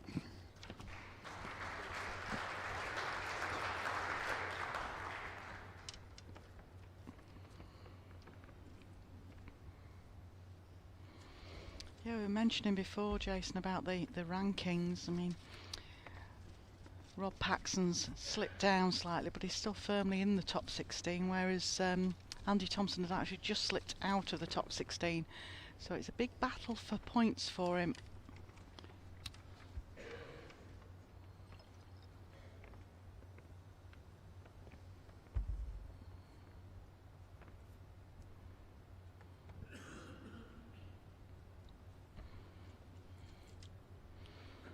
Choosing to play down this really big swinging forehand.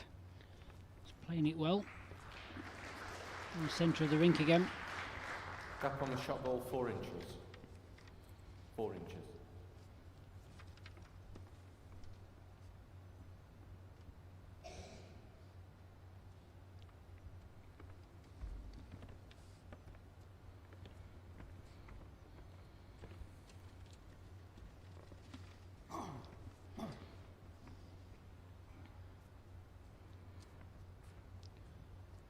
Wants to get back to this red bowl. It's going to be second. 1 red. It's nearly close to drawing shot. Great adjustment.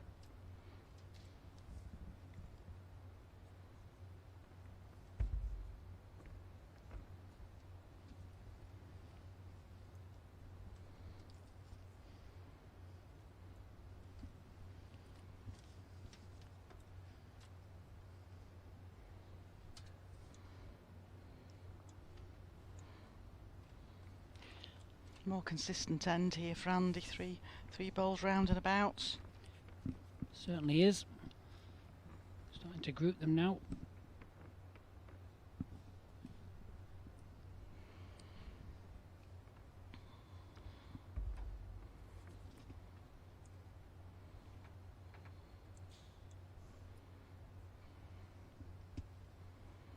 Looks a little quick. Yeah, just overplayed this.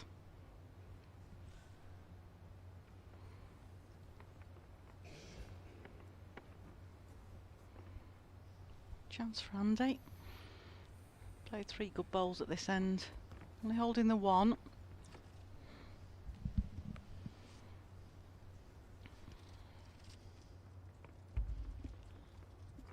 Very close with his last one. Just wants to get to his own bowl. Sit on it nice and firm for 2. It's down a good track. 1 shot, Andy Thompson. Yeah, that was a good end of bowls really from Andy. him a bit more confidence. Set score 1-3 after 2 ends. Be interesting to see what the choice of length of jack is here.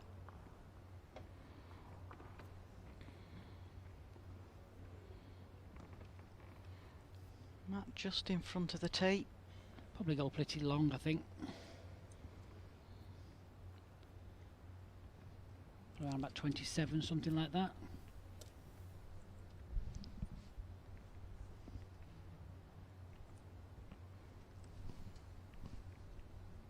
Jack led 26.5 metres. Well, again, we'll allow you that half a metre out, Jace. Always half a metre out. Even me bowling. Well, Andy, can we adjust to this length?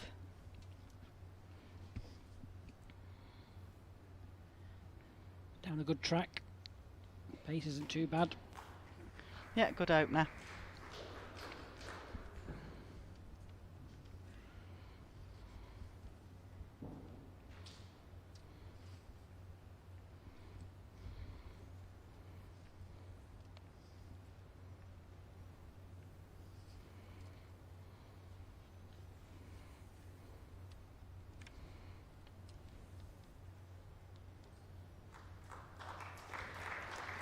Start from Robert.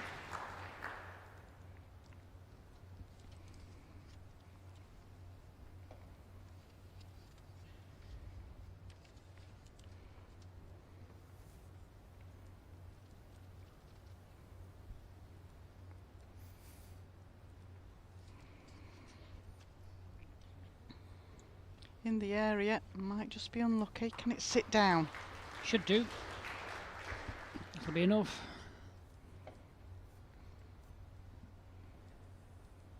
Robert very quick on the mat, doesn't hang around.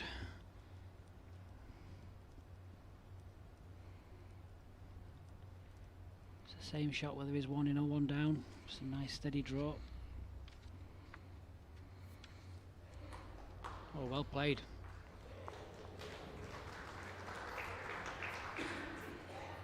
Two green. Very good bowl.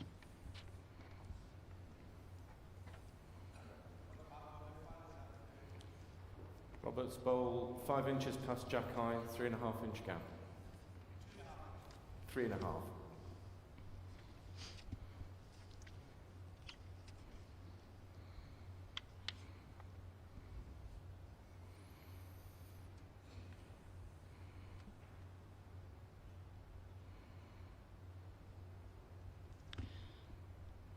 Just slightly over the top, I think.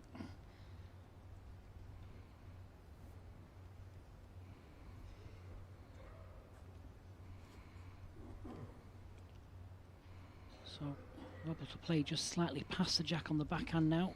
Just looking to cover Andy's bowls. It's going to be very difficult to slot another bowl in there. Just get to the bat bowl. He's trying to steer this. Doesn't want to sit his own bowl down and move the jack. Two green. Chance for Andy here. Yep.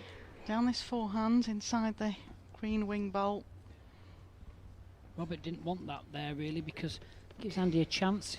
If he plays something very similar, he's going to be very close to that last bowl of Robert Paxton's. He can just use it to come back to the jack. It's all about getting the weight just right. So tight line on the forehand.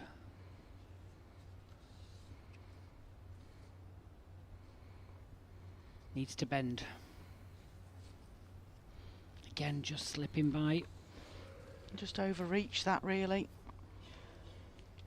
I think he just needed the weight just to carry himself through to the jack, but very, very difficult. Just sticks and you can bring it in a couple of bowls and it goes very, very quick. It's not a forgiving carpet. No, not at all. It isn't wherever we play the portable rink, to be fair. But here, with it being so quick, it's all about millimetres.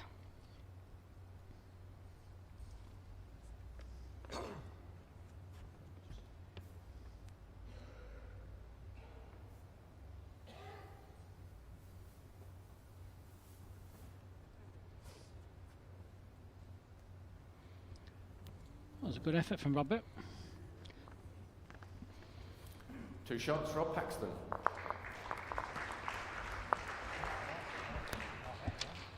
Set score 1-5 after 3 ends.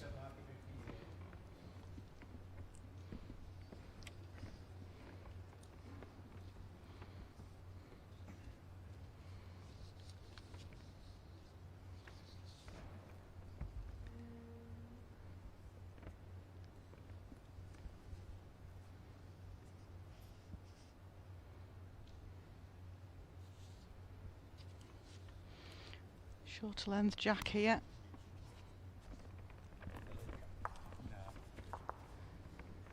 Not enough. Seen that a couple of times. Yeah, I think it's the harder way to try and just get that length, put the mat back rather than the jack just to the minimum. We saw Mark Dawes struggle with the mat up and jack to the tee in the last game, so all these top players struggling with the jack.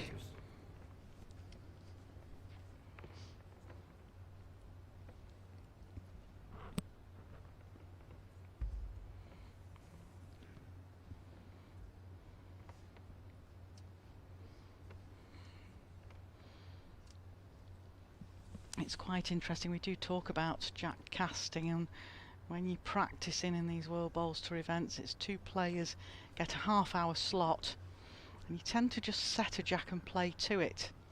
So when a surface is as quick as this, or really at any time on the portable rink, Jason, you don't see many players practicing jack delivery out there. You certainly don't, Janice. I've certainly not seen anybody do it in this competition this year. It skims across the surface is the best way to describe what the jack does on that. I think if you're going to do it, you have to get one of the really early or really late practice sessions and just come on your own. Yeah, there's not too many of those about, but like you say, it's the only way to do it, or agree with your partner that you're playing with to send a couple of jacks. Bit of a loose end here, so chance for Andy just to get in with this bowl. Definitely favouring this forehand. Most of the players have favoured the backhand in this direction. He's certainly watching this intently. Normally means Andy thinks it's a decent bowl. Can it make the trip? 1 red. Just pulled up. Andy's last bowl 3 feet short of jack high. Ask the question, make the shot decision, play the shot. Rob Paxton certainly not taking up much time when he's on the mat.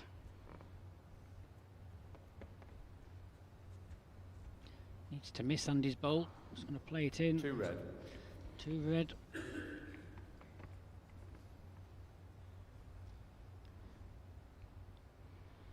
Just what you call typical. You've got all the room inside and outside, but you run into the back of it. How often do you play in an event, certainly in pairs or triples or fours, where somebody says to you, just play the bowl as if that bowl isn't there, and then you are bound to run into the back of it? Always hit it. Always happens. Well, Andy will be disappointed with that one. Yeah, loose end from both bowlers, and Andy really needed to nail that.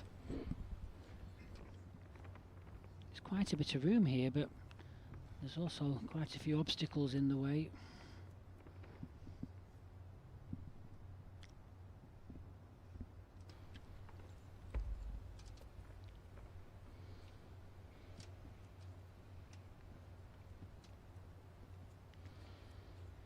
Well, Robert, how good's your driving? Needs to stop.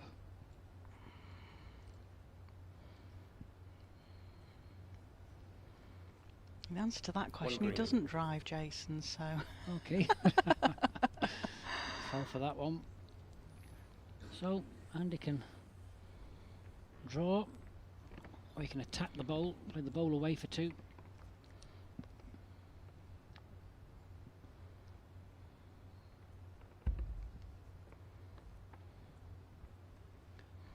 Following Roberts down. Just needs to get a clear road, really. Something wrong with this. Nice and thin. Oh, Two wiggle, thins. wiggle, wiggle. Oh, Andy. and it's fallen in just to add insult to injury. Wow. One shot, Andy Thompson. Well, The amount of times we sit here the last few days and said, well, that was a superbly drawn Set shot. score 2-5 I after think on that 4 occasion that was a superbly wiggled shot. He was right weight, that's all you can really say there. He was perfect pace, just slightly under the line, and got two slight little edges.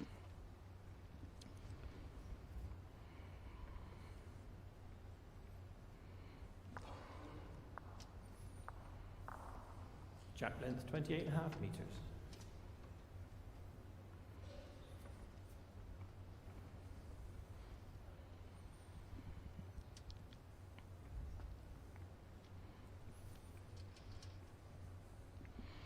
Pinball wizard, is that something that we could call him? In off 3 different bits and a bit of a wiggle. That's a great start. Touch of the jack would have been better.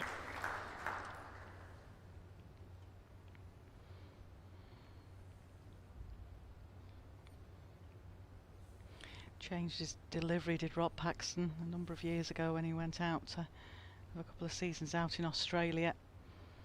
And he's suffered a little bit from the yips for a couple of years. Seems to all be sorted now though, Jason. Awful lot of time and effort into it. One green, and the gap is 11 inches. We are just struggling with the delivery. It doesn't have to be something as drastic as the yips. I think we just struggle a little bit. I think sometimes. Oh yeah, I think like you say, Johnny. Sometimes if you're struggling with your delivery, I think the more you concentrate on it, the more sometimes it can get worse. And when I was carrying a slight injury with my indoor delivery, it's a lot lower. I had a slight back injury, and the more focused on it, the worse it was just getting. It was a case of just picking your bowl up, getting on the mat, and just literally just sending it. Yeah, all about a consistent delivery as well. I think Rob went through a more methodical way. He was talking to me about it day before yesterday, and it was a case of he talked himself through the delivery, pick the ball up, stand on the mat, send the ball. It's whatever works for you. And it's such a key thing to the game, your delivery, because it has to be consistent. The ball must come out the same every single time, otherwise you're going to be struggling. Yeah, some players still bobble the jack and the bowl out. Darren Burnett is one of the classic examples of that, but it's very, very consistent. So as long as it's consistent, I don't know, the viewers out there might remember Ian Bond. Ian Bond had a really big thumping action, but it was very consistent. Part of the top 16 for many years.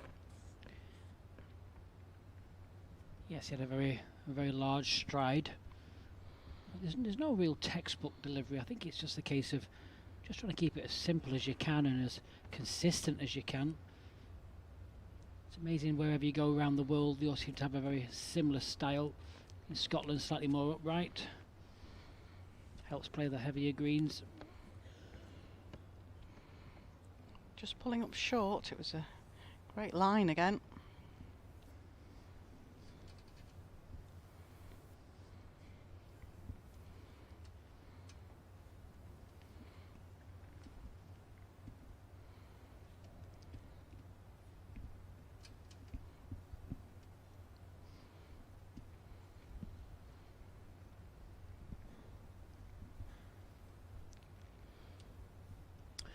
Well, Andy seems to like this. He's following this up. Stalking up after it. Pace will decide with this. It's very good. Oh, great bowl. Very good bowl. 5-inch gap.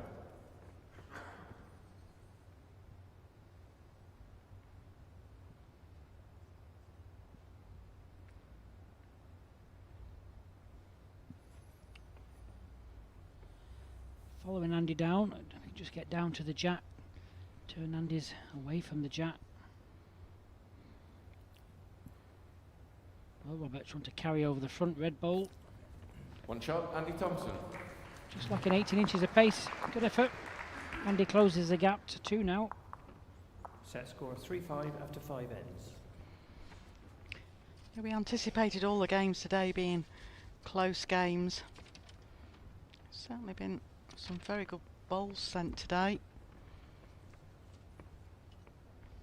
And again, there's only 2 shots in it with 4 ends left to play.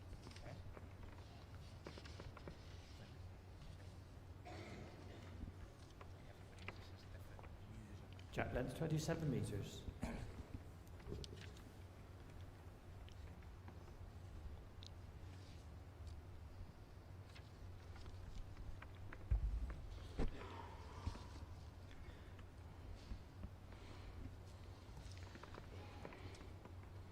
So just slightly shorter this end. Has been playing 28.5 metres. Just shortens it up to 27. Great opening bowl.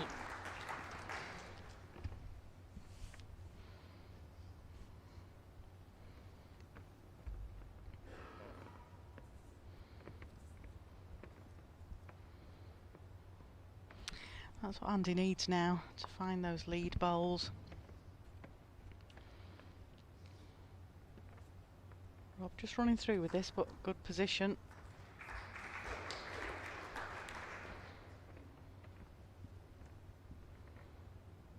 Andy Thompson plays with Taylor Bowls. He actually works for Taylor Bowls. He's also heavily involved now with the Australian side in the lead up to the Commonwealth Games in a couple of years' time. Here again. Well played. Starting to find some consistency now.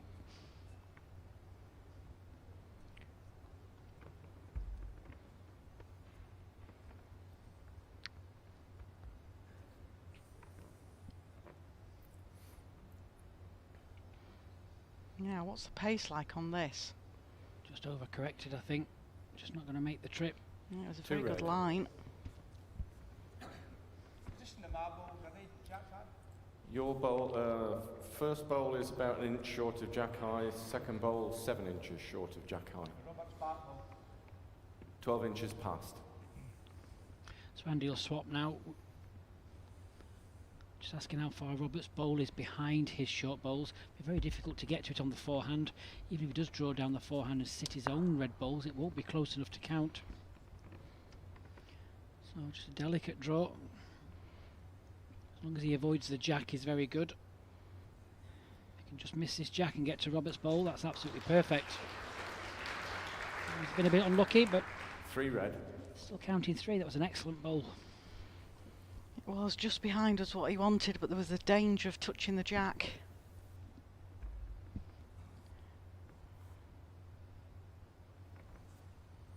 Rob's got a good line with both his previous deliveries. It's all about changing the weight. What's the weight like here, Rob? Just short again. Yep, just lacking. Nothing for short really there. The 2 feet on. So many bowls to rest on. Bowl tight, get a little bit of a glide off Andy Thompson's bowls.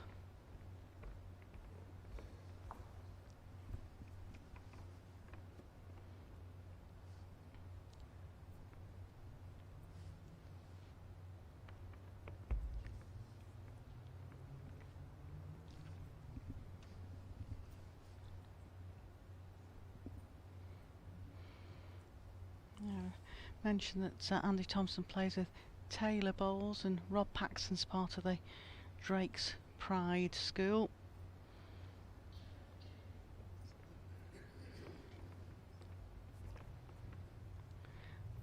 Normally want to swap and change a little bit on the model of bowl he likes to play with.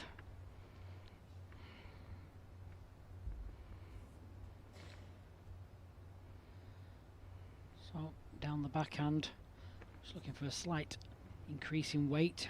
He sits Andy Thompson's bat bowl. 3 shots, Andy Thompson. Just increased too much, so Andy Thompson's played himself straight back into this first set and just Set gets score his nose in 6-5 front. after 6 ends. 6-5 with 3 ends remaining. He's only lost 2 ends in this set. He dropped to 3 on the first end, to quite a loose end from both players. Since then, Andy Thompson's certainly been playing some good bowls. So he needs to tie a few games together here few wins to try and get himself back into the top 16. He hasn't got the World Championships in January, but Rob Paxton has. Jack length 25.5 metres.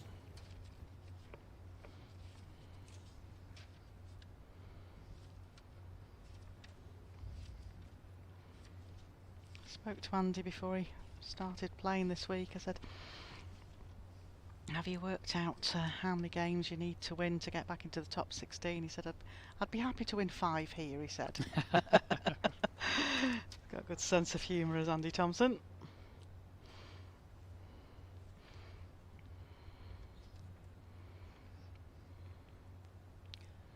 Won't put it past him to win 5 here. No, well, 5 wins here would pick up the trophy and the title.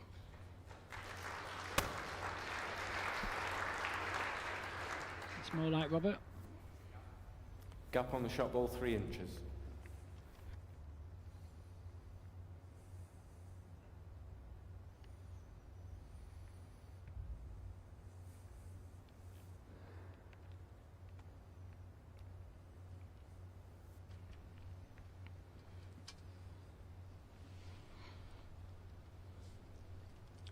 Well, Andy, just need to make this trip 18 inches short.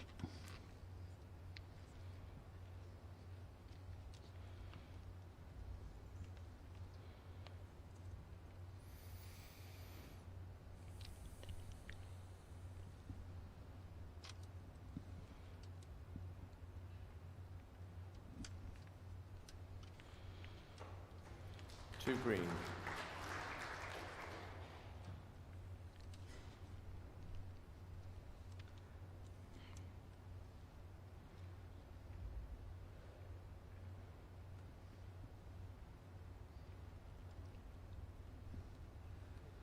Andy urging this bowl on. Needs to reach. Might just be enough for second. Doesn't want to fall in the hole. 2 feet short of jack high. 1 green.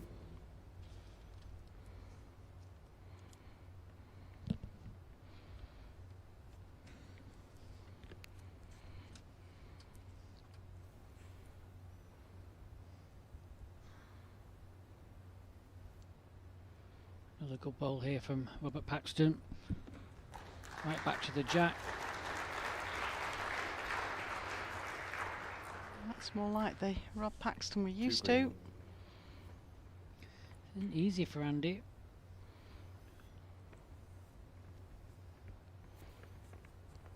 Certainly don't think his plant on the 2 red bowls makes any sort of Timeout difference into ball. the head. Andy has 4 timeouts remaining. Just wondering if he can drive at the second shot green bowl.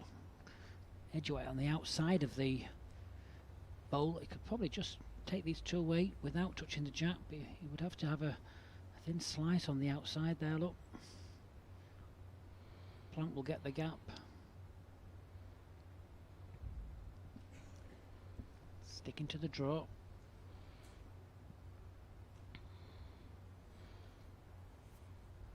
Looks down a decent track for it. It's all on his weight, really. Needs to be easing up now. Good effort. Very good effort. 2 green. Good chance for Rob to score a 3 here.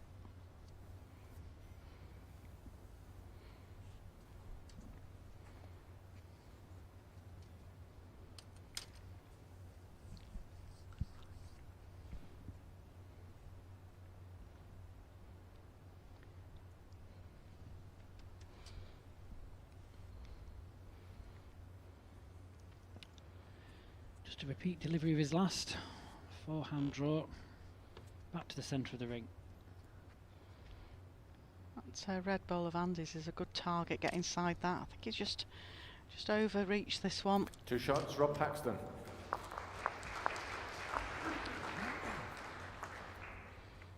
So he wins an end. Set Andy score Thompson had had a 6-7 run of after 3 7 ends there. So Rob Paxton 7-6 up now after 7 ends. Only 1 shot in it. All still very tight.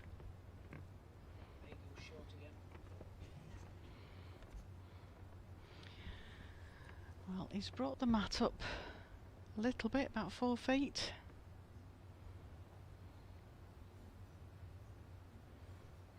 And so this needs to go at least 4 feet past that minimum dot. Jack length 23 metres. Yep, hang on minimum.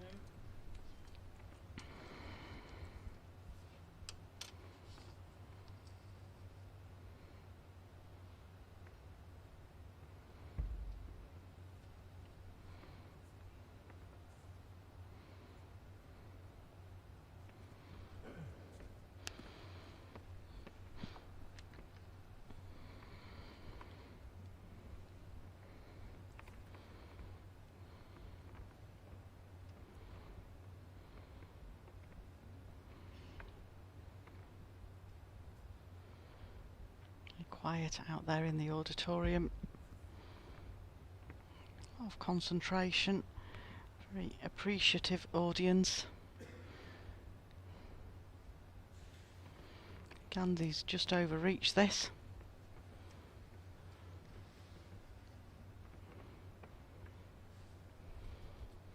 Just to win this end. Keep level playing the last end. Yes, worst case scenario, he just wants to drop a single shot, which would give him a chance.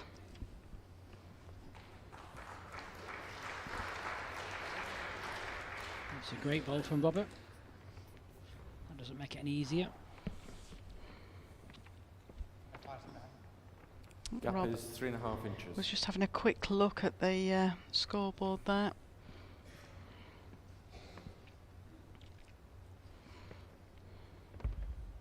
Going early.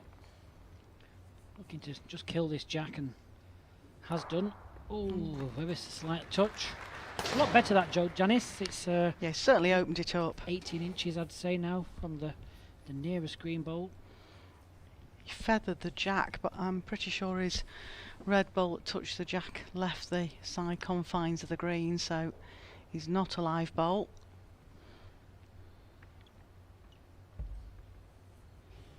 Just had to hit the target and give himself a chance, and he has done that.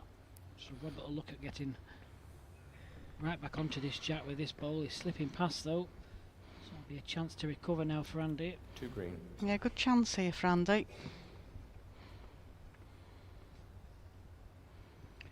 2 balls against Robert's 1. Make this count. Put the pressure on.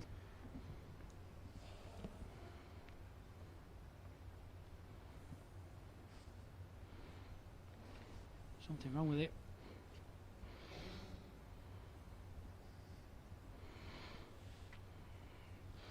Chance for Rob again. 2 green.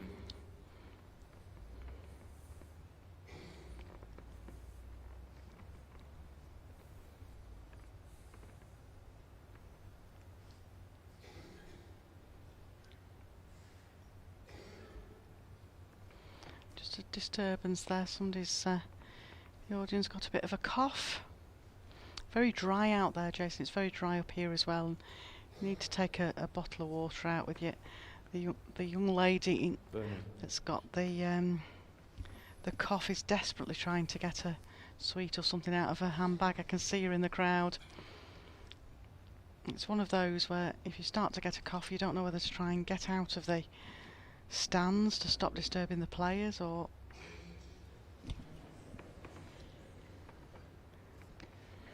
Well, it's one of those things, you know, it's not being done deliberately. If No, someone's she's got a cough, they've got a cough. she's having a real cough there. Yeah. She's now got a sweet, so hopefully that might help her.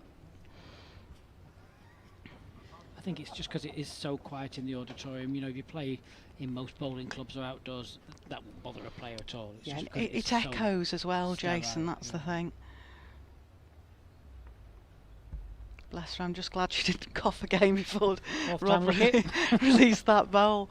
This is a back touch now. He'll be thanking her if it is.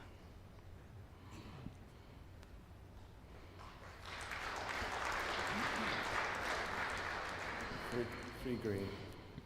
Well, it's 3, but they're not a close 3. And he needs to just adjust now. Foot of room to draw.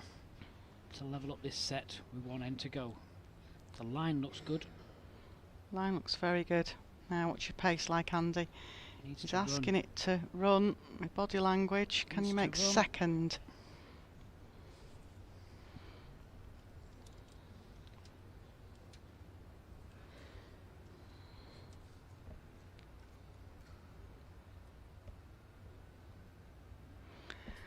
Umpire being called, one declared. One green and a measure. Mike Davies, a very experienced umpire.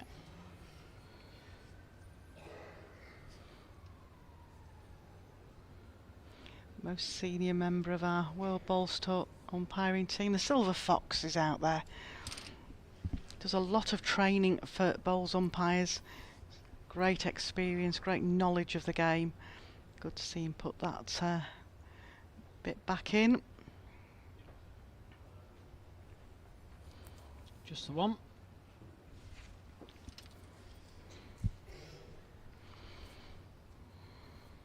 One shot, Rob Paxton. So 2 in it, still a chance for Andy. 2 to draw, 3 to win the set. Final end of this opening set. Set score 6-8 after 8 ends.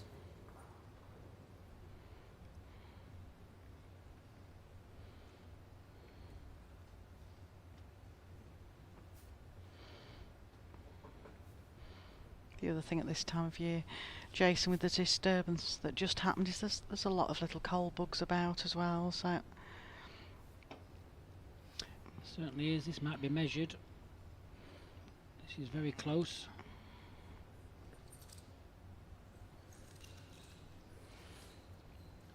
So the mat is just in front of the tee. So you can see there the spot to the top of the screen. Depends whether you can fit 28 inches between the jack and that spot.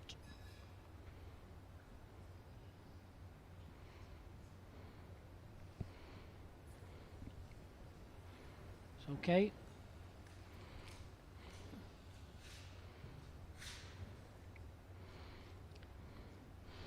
Rob's very much more relaxed now. He's just been having a chat with the steward. One of the stewards took that lady a Jack length, glass 23 of metres. water, so I think Rob was just thanking him.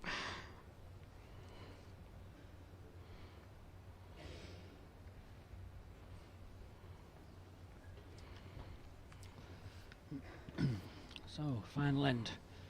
Andy Thompson needs at least 2.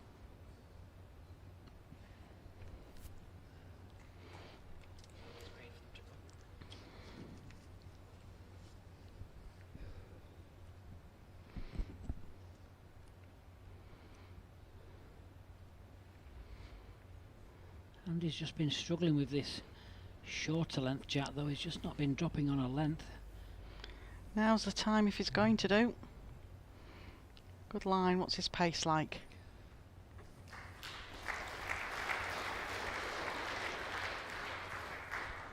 Well played, Andy.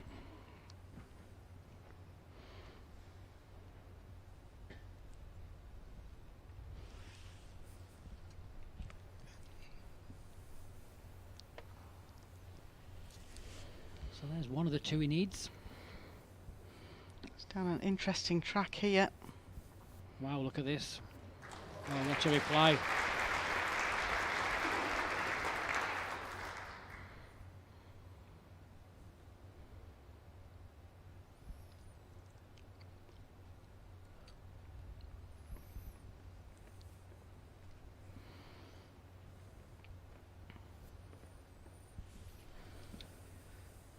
Well, this can't be too far away. Just needs to run. Well, it's building up ahead. One green.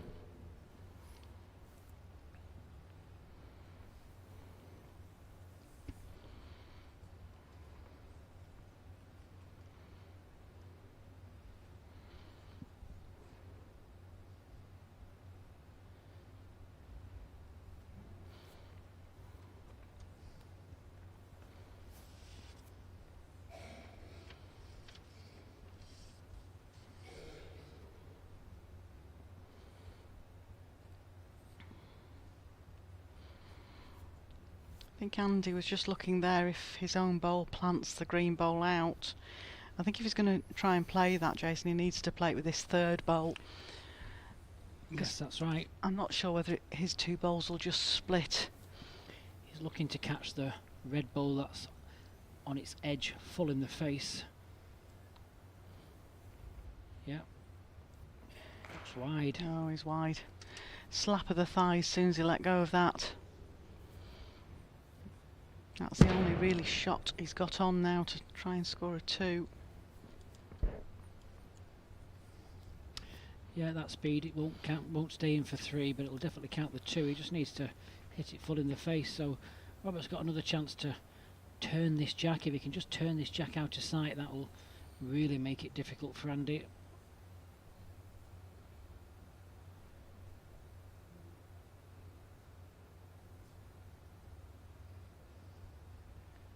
So just slightly over down the forehand.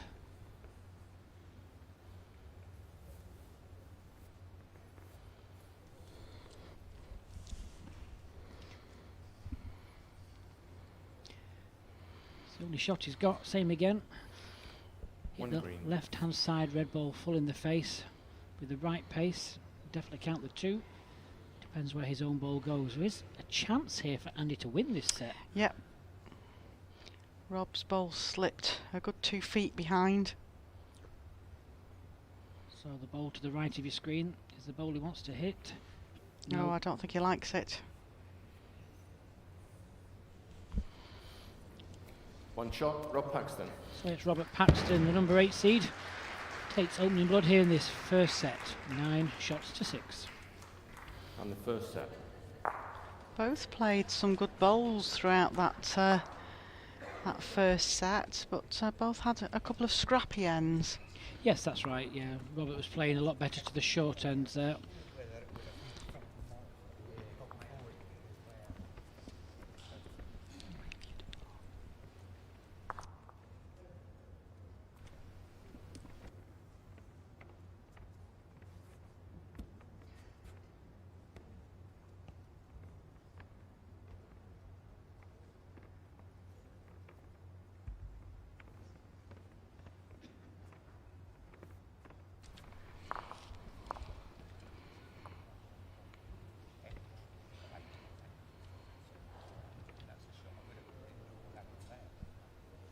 Jack length 25 metres. Bit of a chat between the two players there. They'll know each other's games very well. They've both played internationally for a number of years. Andy's actually just retired from international bowls, but he's the team manager of the England under 25 indoor team, as well as being the high performance coach now for the Bowls Australia team.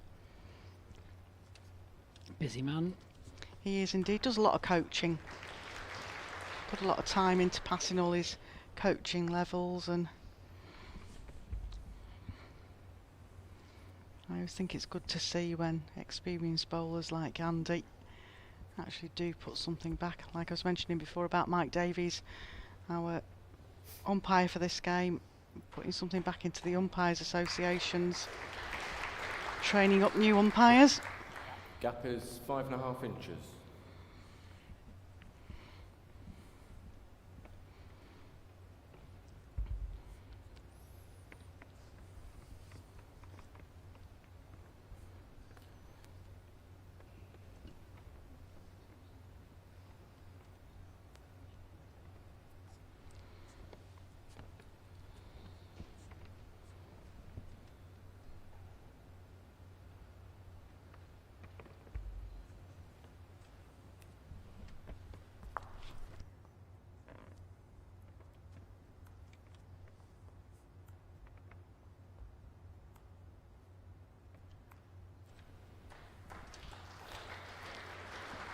Another good ball there from Rob Paxton.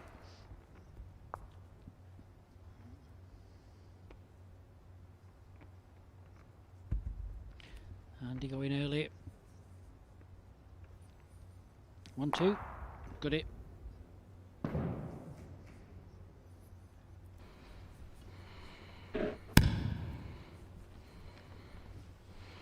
Now, is that jack inside the confines of the ring? Nope.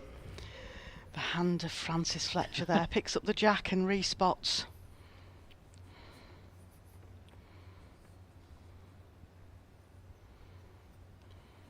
Have a lot more room.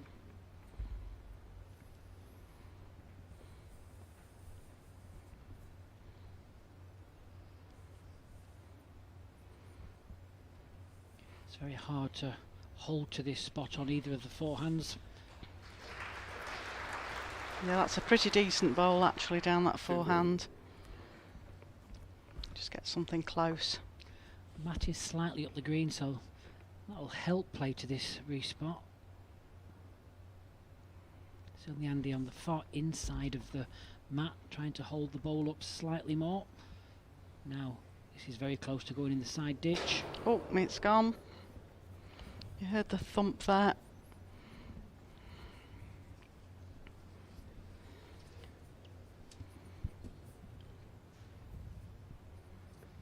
A lot of single rinks that you'll go to play at in clubs have got side ditches similar to the back ditch on this rink, and it does mean that the ball can float right out on the edge, but right next to the edge here are the boardings for the sponsors and supporters of the WBT.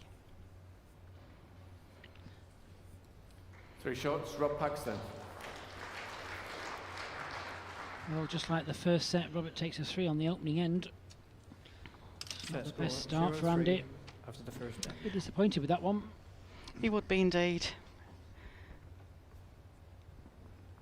You often think in cases like that, was there a call for playing the ball across the rink rather than right out to the side? But it's, as we've said many times, it's just all down to what the player thinks and feels comfortable with playing when they're out there on the rink.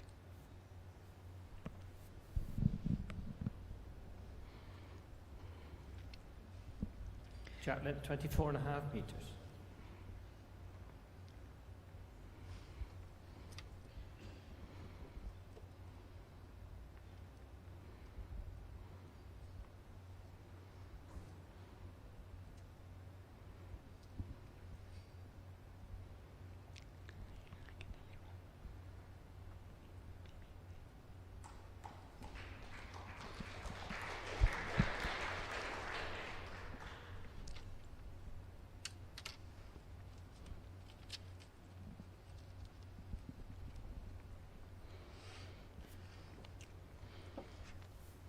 Good opening bowl there for Robert.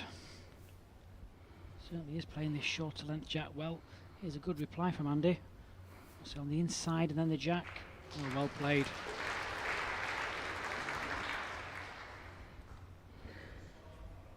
Fight to the end. 2 inches. Yes, doesn't want to make it easy for Rob Paxton.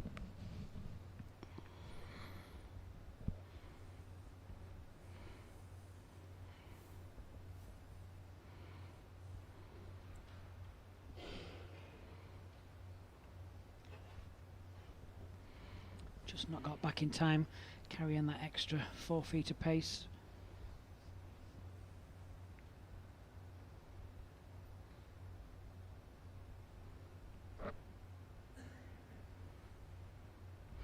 There's that bit of pressure on Andy Thompson as well, because one win here is not enough to get him back into the top 16.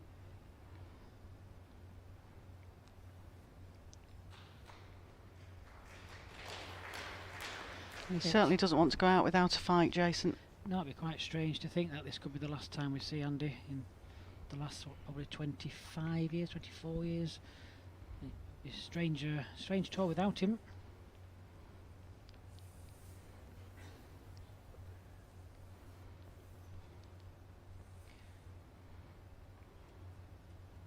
Here comes the winner. Close for Rob here. Jack Ooh. scooted again. Again, he could have just taken that to Andy's back bowl. Could be 2.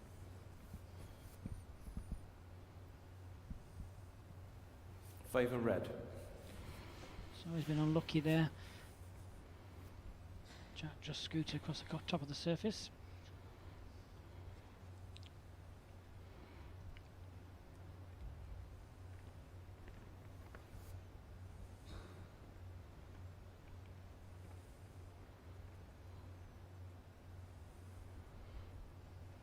Running for cover here, Andy. Making sure he's got a back bowl in.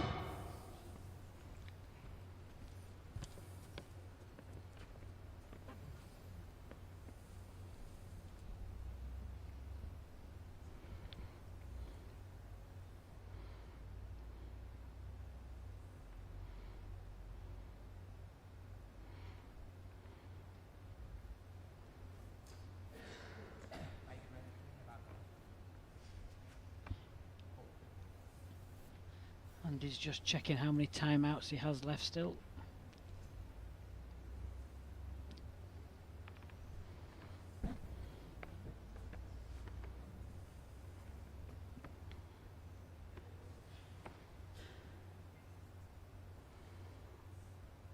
Well, Andy's certainly well known on the circuit for not being a good judge of which bowl's shot, so I think he'll be relying on Francis Fletcher's opinion And at we this have end. 3 timeouts remaining.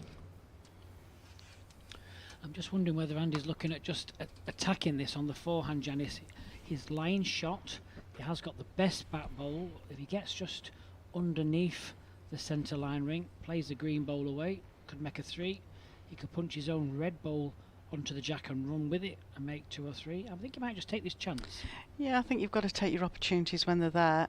Big chance. Beforehand we wait. Looking for the red bowl onto the jack. It's a live bowl. In the area. Nice flick will do as well. Onto the jack. Needs to follow through. 3 shots. Yeah, great bowl. Brilliant shot. He did take his time over that. I 3 thought shots about and it well. Thompson. 3 shots, all square again in this second set. That's a fantastic shot there. Yeah, that'll be a bit of confidence for him as well, Jason, because 3-3 he played a couple of runners in the opening set where he missed, so you know, it's just a question of getting your eye back in.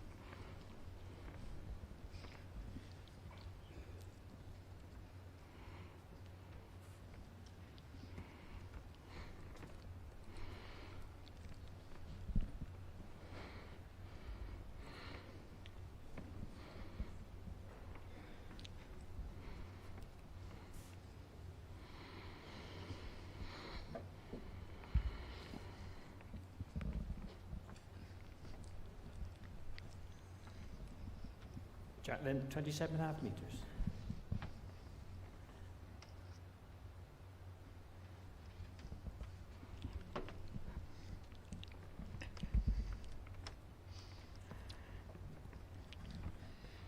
So back to the 27.5 metre length jack that he was playing pretty well in the first set. Managed to score five shots on this length. Decent That's opener. right. Decent opener. 9-inch gap. Interesting that Andy's preferring this forehand in this direction. The only one of the players today that's preferred the hand.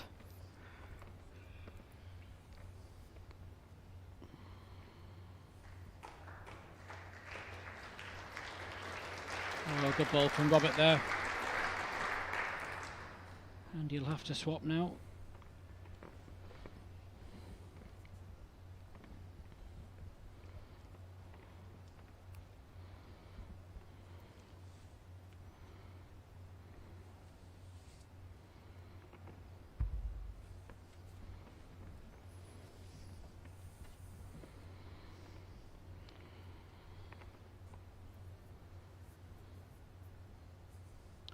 Well, Andy, In the area. just short, I think. Just promote his own. Just ever so One slightly green. short, but it's a good bowl.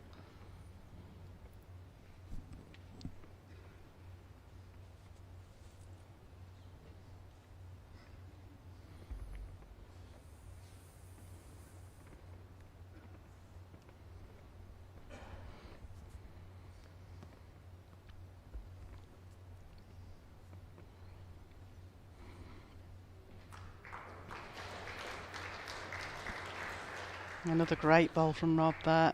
2 green. Andy can attack this. They could both go.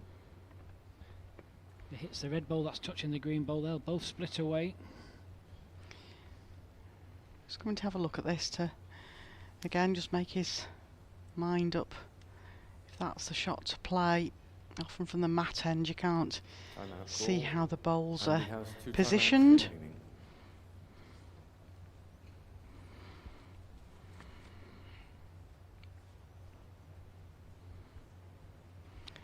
Another 60-second timeout. They get 5 of those to take within the main body of the game.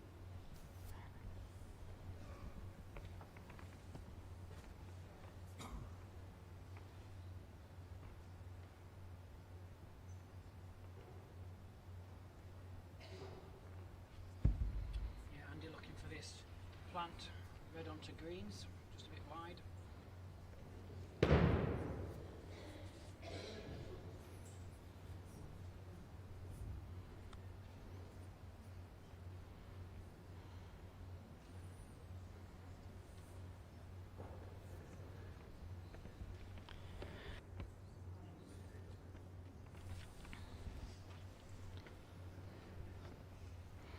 Now Rob doesn't want to be short with this, something behind would do.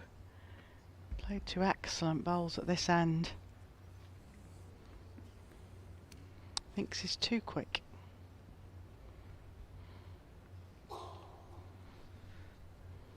Needs to run, I think. Yeah, I think it needs to go a bit further. I just wonder whether he was actually just trying to draw and took the jack further away.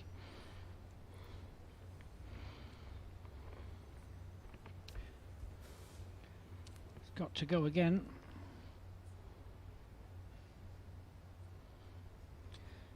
Any contact on the red bowl would be good.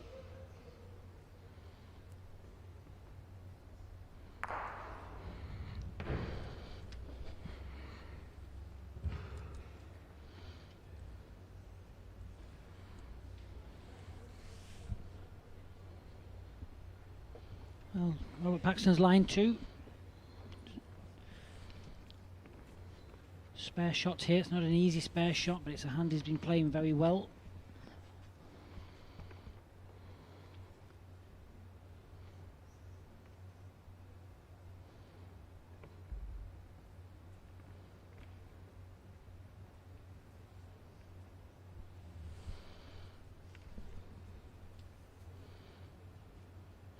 All on his pace here, he's down a very good track again.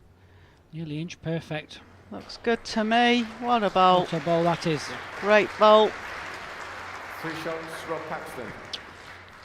3 ends, 3 threes. Yeah, I don't often see that at this level, Jason. Certainly don't. Set score 3-6 after 3 ends.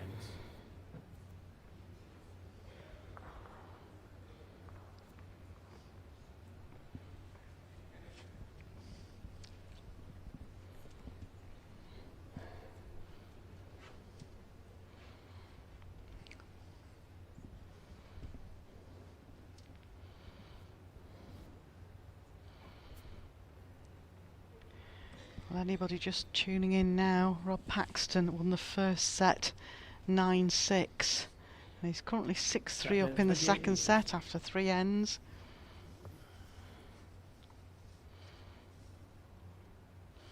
Still got one more game for you this afternoon. Jamie Chesney versus Greg Harlow.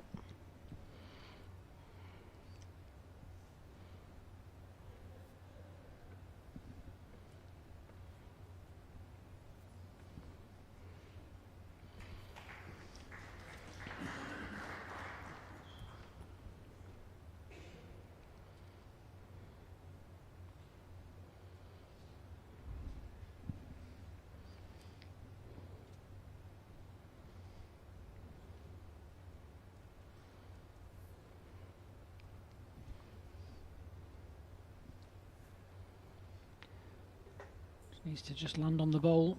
Has done. Really came back to a back toucher. I was going to say it rolled back on itself. Don't often see that. Just got the angle off Rob's bowl perfectly to bring it back up the green.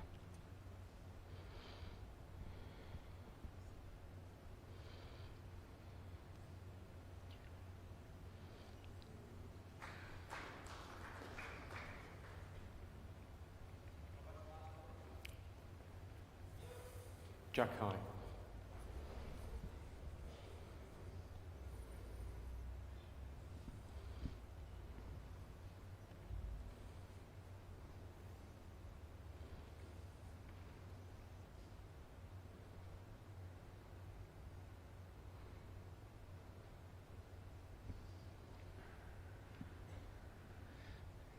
Just nipped the line slightly and a foot One short.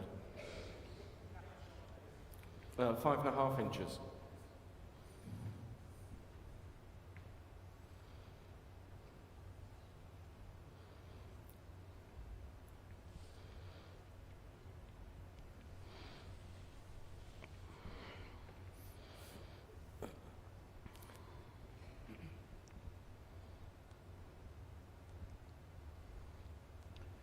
Well, another chance for Andy just to get another one in here. Try and get that 3 back from the last end. Yeah, you've got to take your chances when they're there. This is a big chance. Certainly down a wider line. Needs to start moving now. Start swinging in.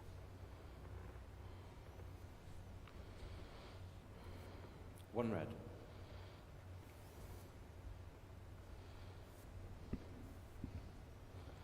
Just tends to stick down that backhand if you get just a little bit wide.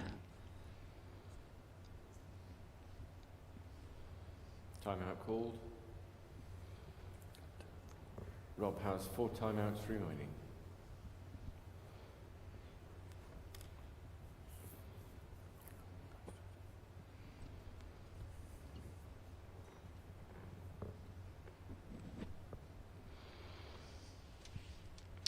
Well, Rob, can you just make this alteration here? Just get inside those 2 bowls.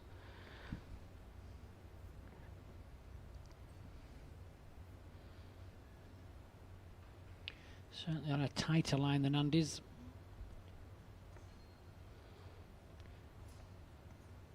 Just slipping through the gap. Now, Andy. May see Andy just swap to the forehand here if he can play round his front bowl.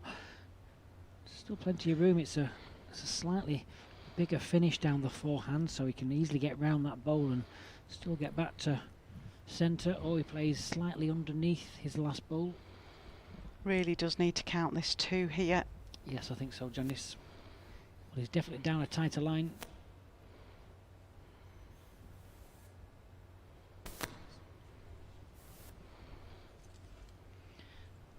Just needs to hold up. Oh. Has it done enough, or has it just sat out? One declared.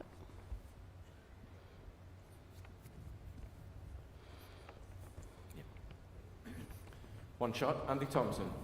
Just the one. Yeah, there was a big chance for a 2 there Set in his score last 4-6 bowl, so after he'll be 4 kicking ends. himself a little bit out of that.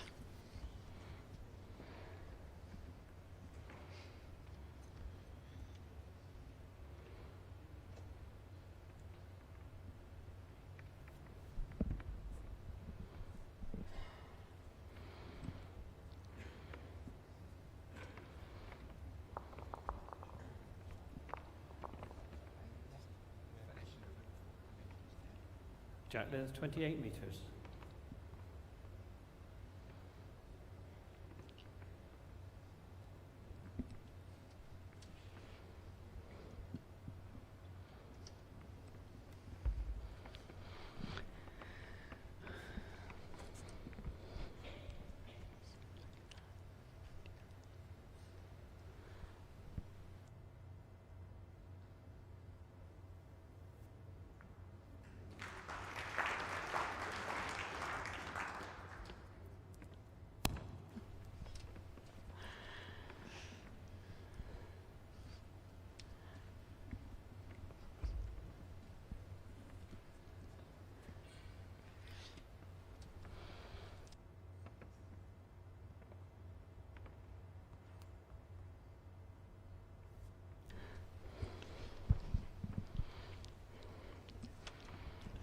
Well, chance again for Andy here.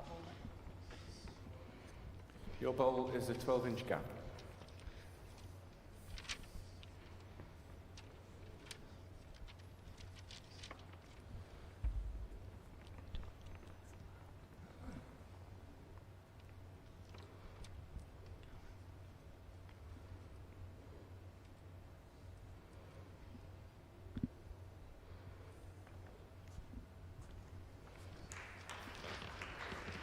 Well, not a bad draw. It's counting 2.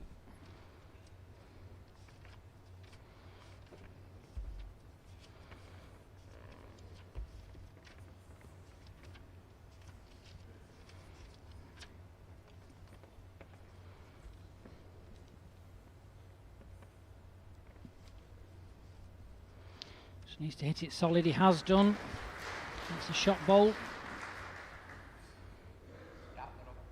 Gap on the shot bowl, 5 inches.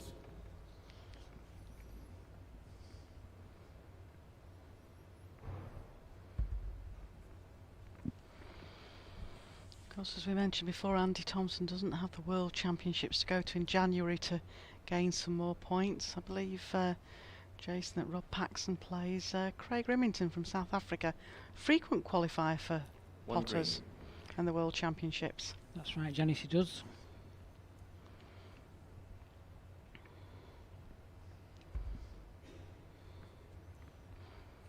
Craig, certainly no slouch, has played very well at Potters in the past. So a tough opposition for Rob Paxton in January. Now Rob. Oh, nice little piece of the jack there, might have made 2.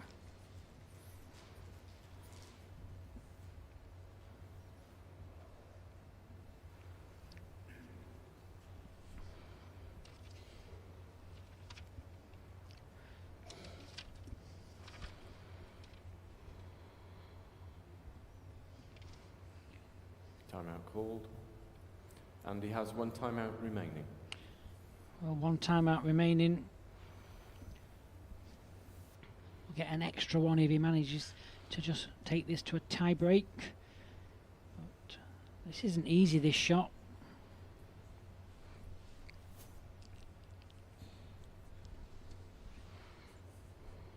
One green.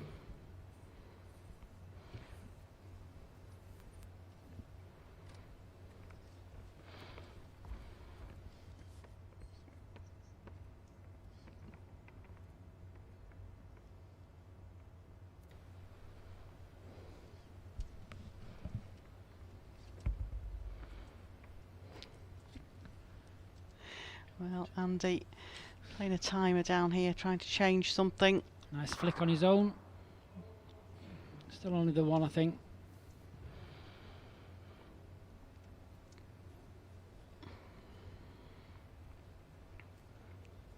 Chance for Rob to draw another in here.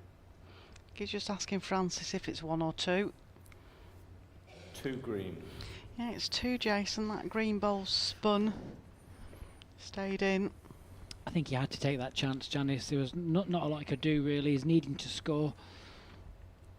Another 3 here for Rob Paxton. Would certainly make this an interesting scorecard in set 2. Down a good track.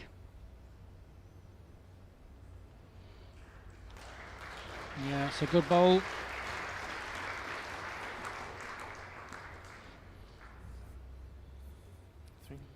Okay. 3 shots, Rob Paxton. Well, 3 threes are 9, and Rob Paxton scored 3 threes in this second set. Leads 9-5, 9-4 rather. Set score 4-9 after 5 ends. 4 threes in 5 ends. We don't get that very often. No. It's like one of those tongue twisters. Or when you used to chant your times tables in school, Jason. Never very good at maths. Gentlemen, 25 metres. A long time ago, that for me. Snap.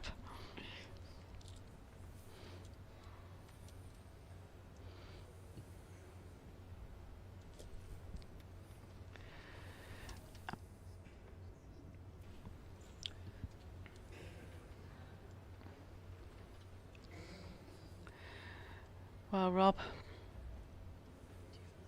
decent lead.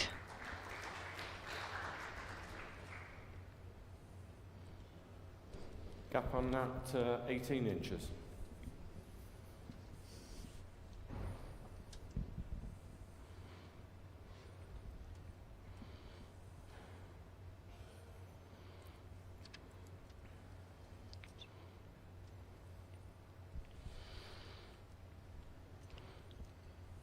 4 ends left to play. Andy Thompson needs to win this set to take us into a tie break.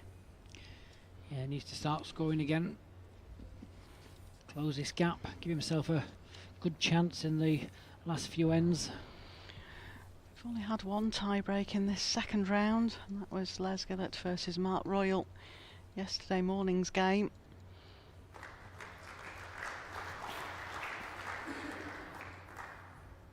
One green.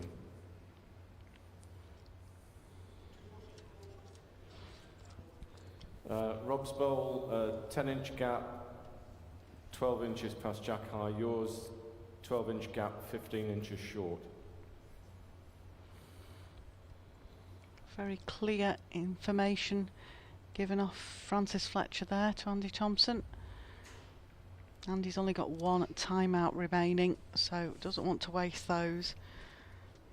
And the markers and umpires here very, very quick to try and answer the players' questions to not waste their time. Well, a good pace there, just needed a miss. A drawn shot without hitting his own bowl, which skirted it. Yeah, Francis favours red.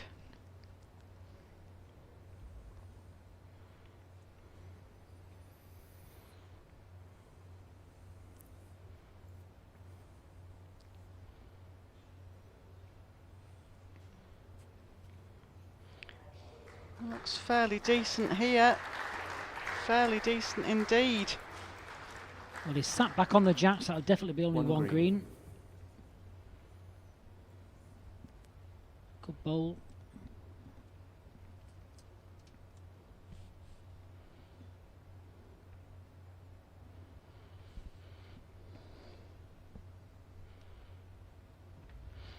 Yeah, looking at the plant here, I think. Don't know whether it gets the jack clean or not. Something in the area, Andy. How's your luck? Bad. Not here today, I don't think.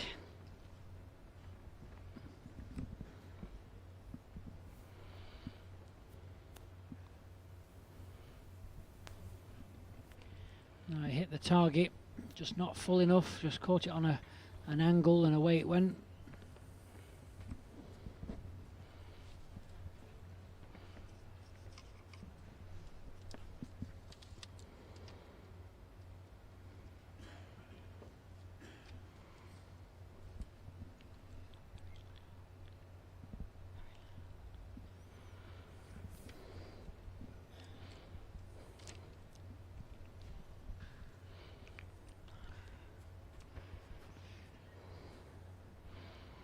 Well, Bob, it's here again.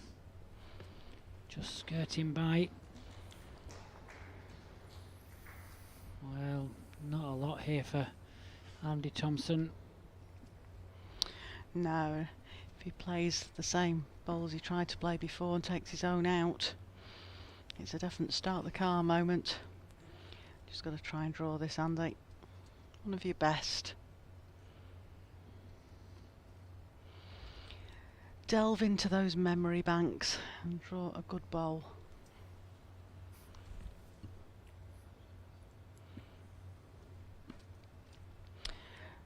Is he reaching?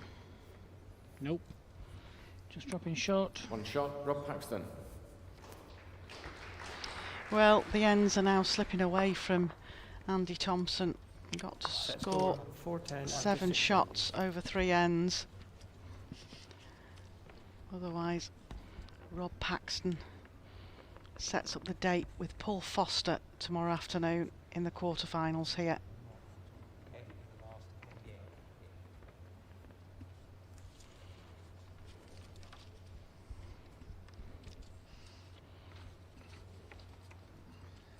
Jack led 26.5 metres.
Well, all about trying to put bowls in here now, really, for Andy, and trying to get a count out of it. And Rob Paxton's certainly playing well now. Yeah, he's playing very consistent.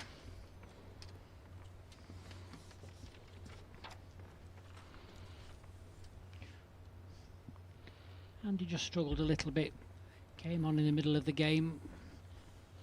Just missed just a few runners and a few chances, and Roberts punished him for that.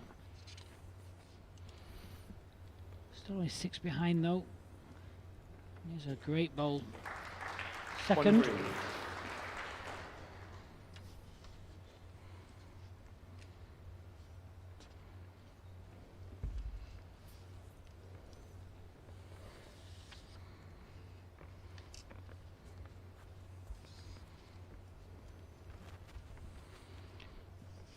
I don't think Rob will be too worried about the second bowl of Andy's. Gets one just behind. 1 green.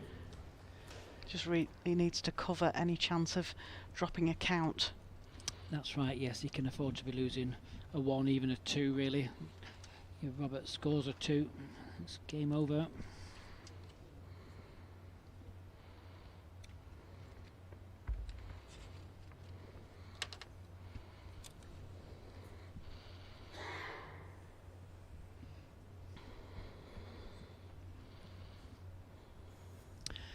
You can see what Andy's doing here. He's trying to set himself up with the shot with his last bowl.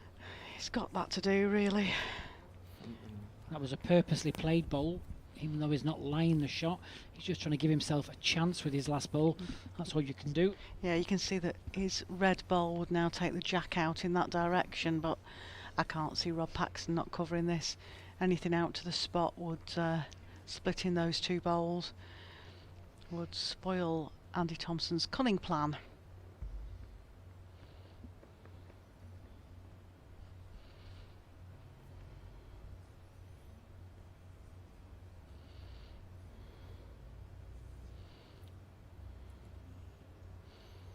Needs to stop. Certainly makes second bowl to the re-spot. Certainly does. To counter a 3 here, he's going to have to play the really difficult pace.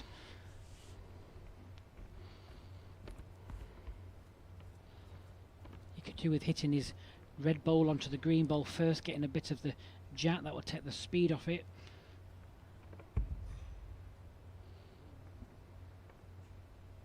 Needs to bend.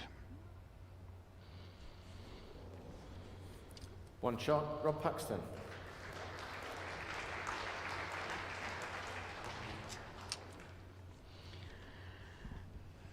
Set score 4-11 after 7 ends. 4-11, 2 ends left to play. I don't think we might get as far as the 2 ends, Jason. It's been a dominant performance by Rob Paxton in this second set. Certainly has. It's been a while since we've seen 2 back-to-back 4s. Seen a lot of 3s, but not many 4s. Yeah, we saw 1 or 2 4s in the opening stages where people just struggled to find the pace of the rink. And the seed took advantage, but there's been several 3s within this game. There's been 4 3s actually in this set itself, but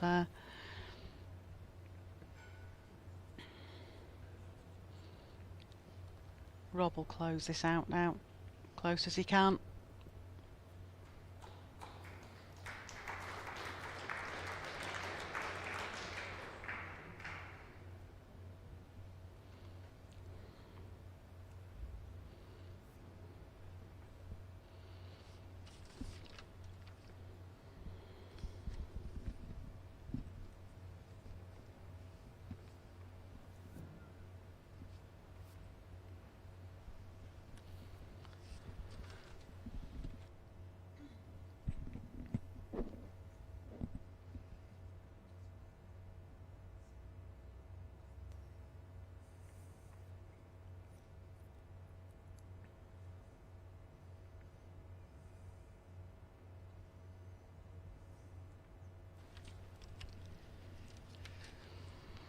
Yeah, Robert just looking to cover any possibility for Andy.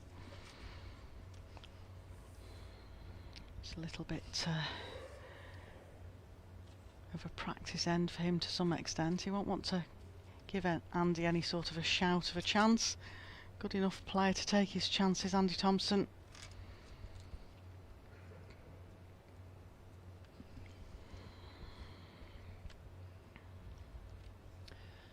Yeah, it's getting even harder.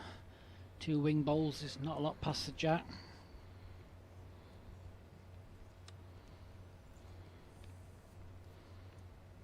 Yeah, covering those 2 bowls as well. It slots between the 2, well, 1 green. I definitely think that's the start of the car now. Yes, I can't see him, he's even smiling himself. Can't see him getting a 4 out of this.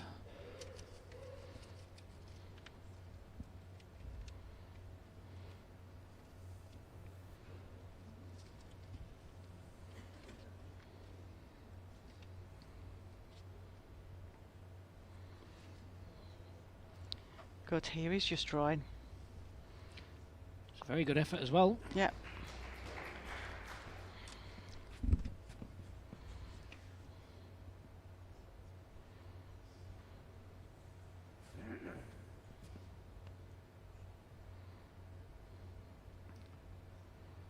Now Robert can just drag this jack.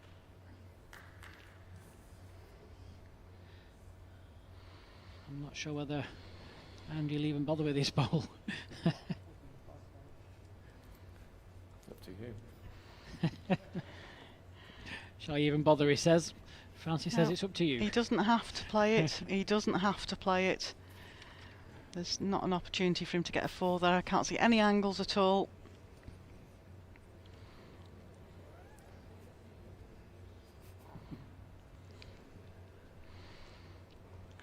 Needs to be quick.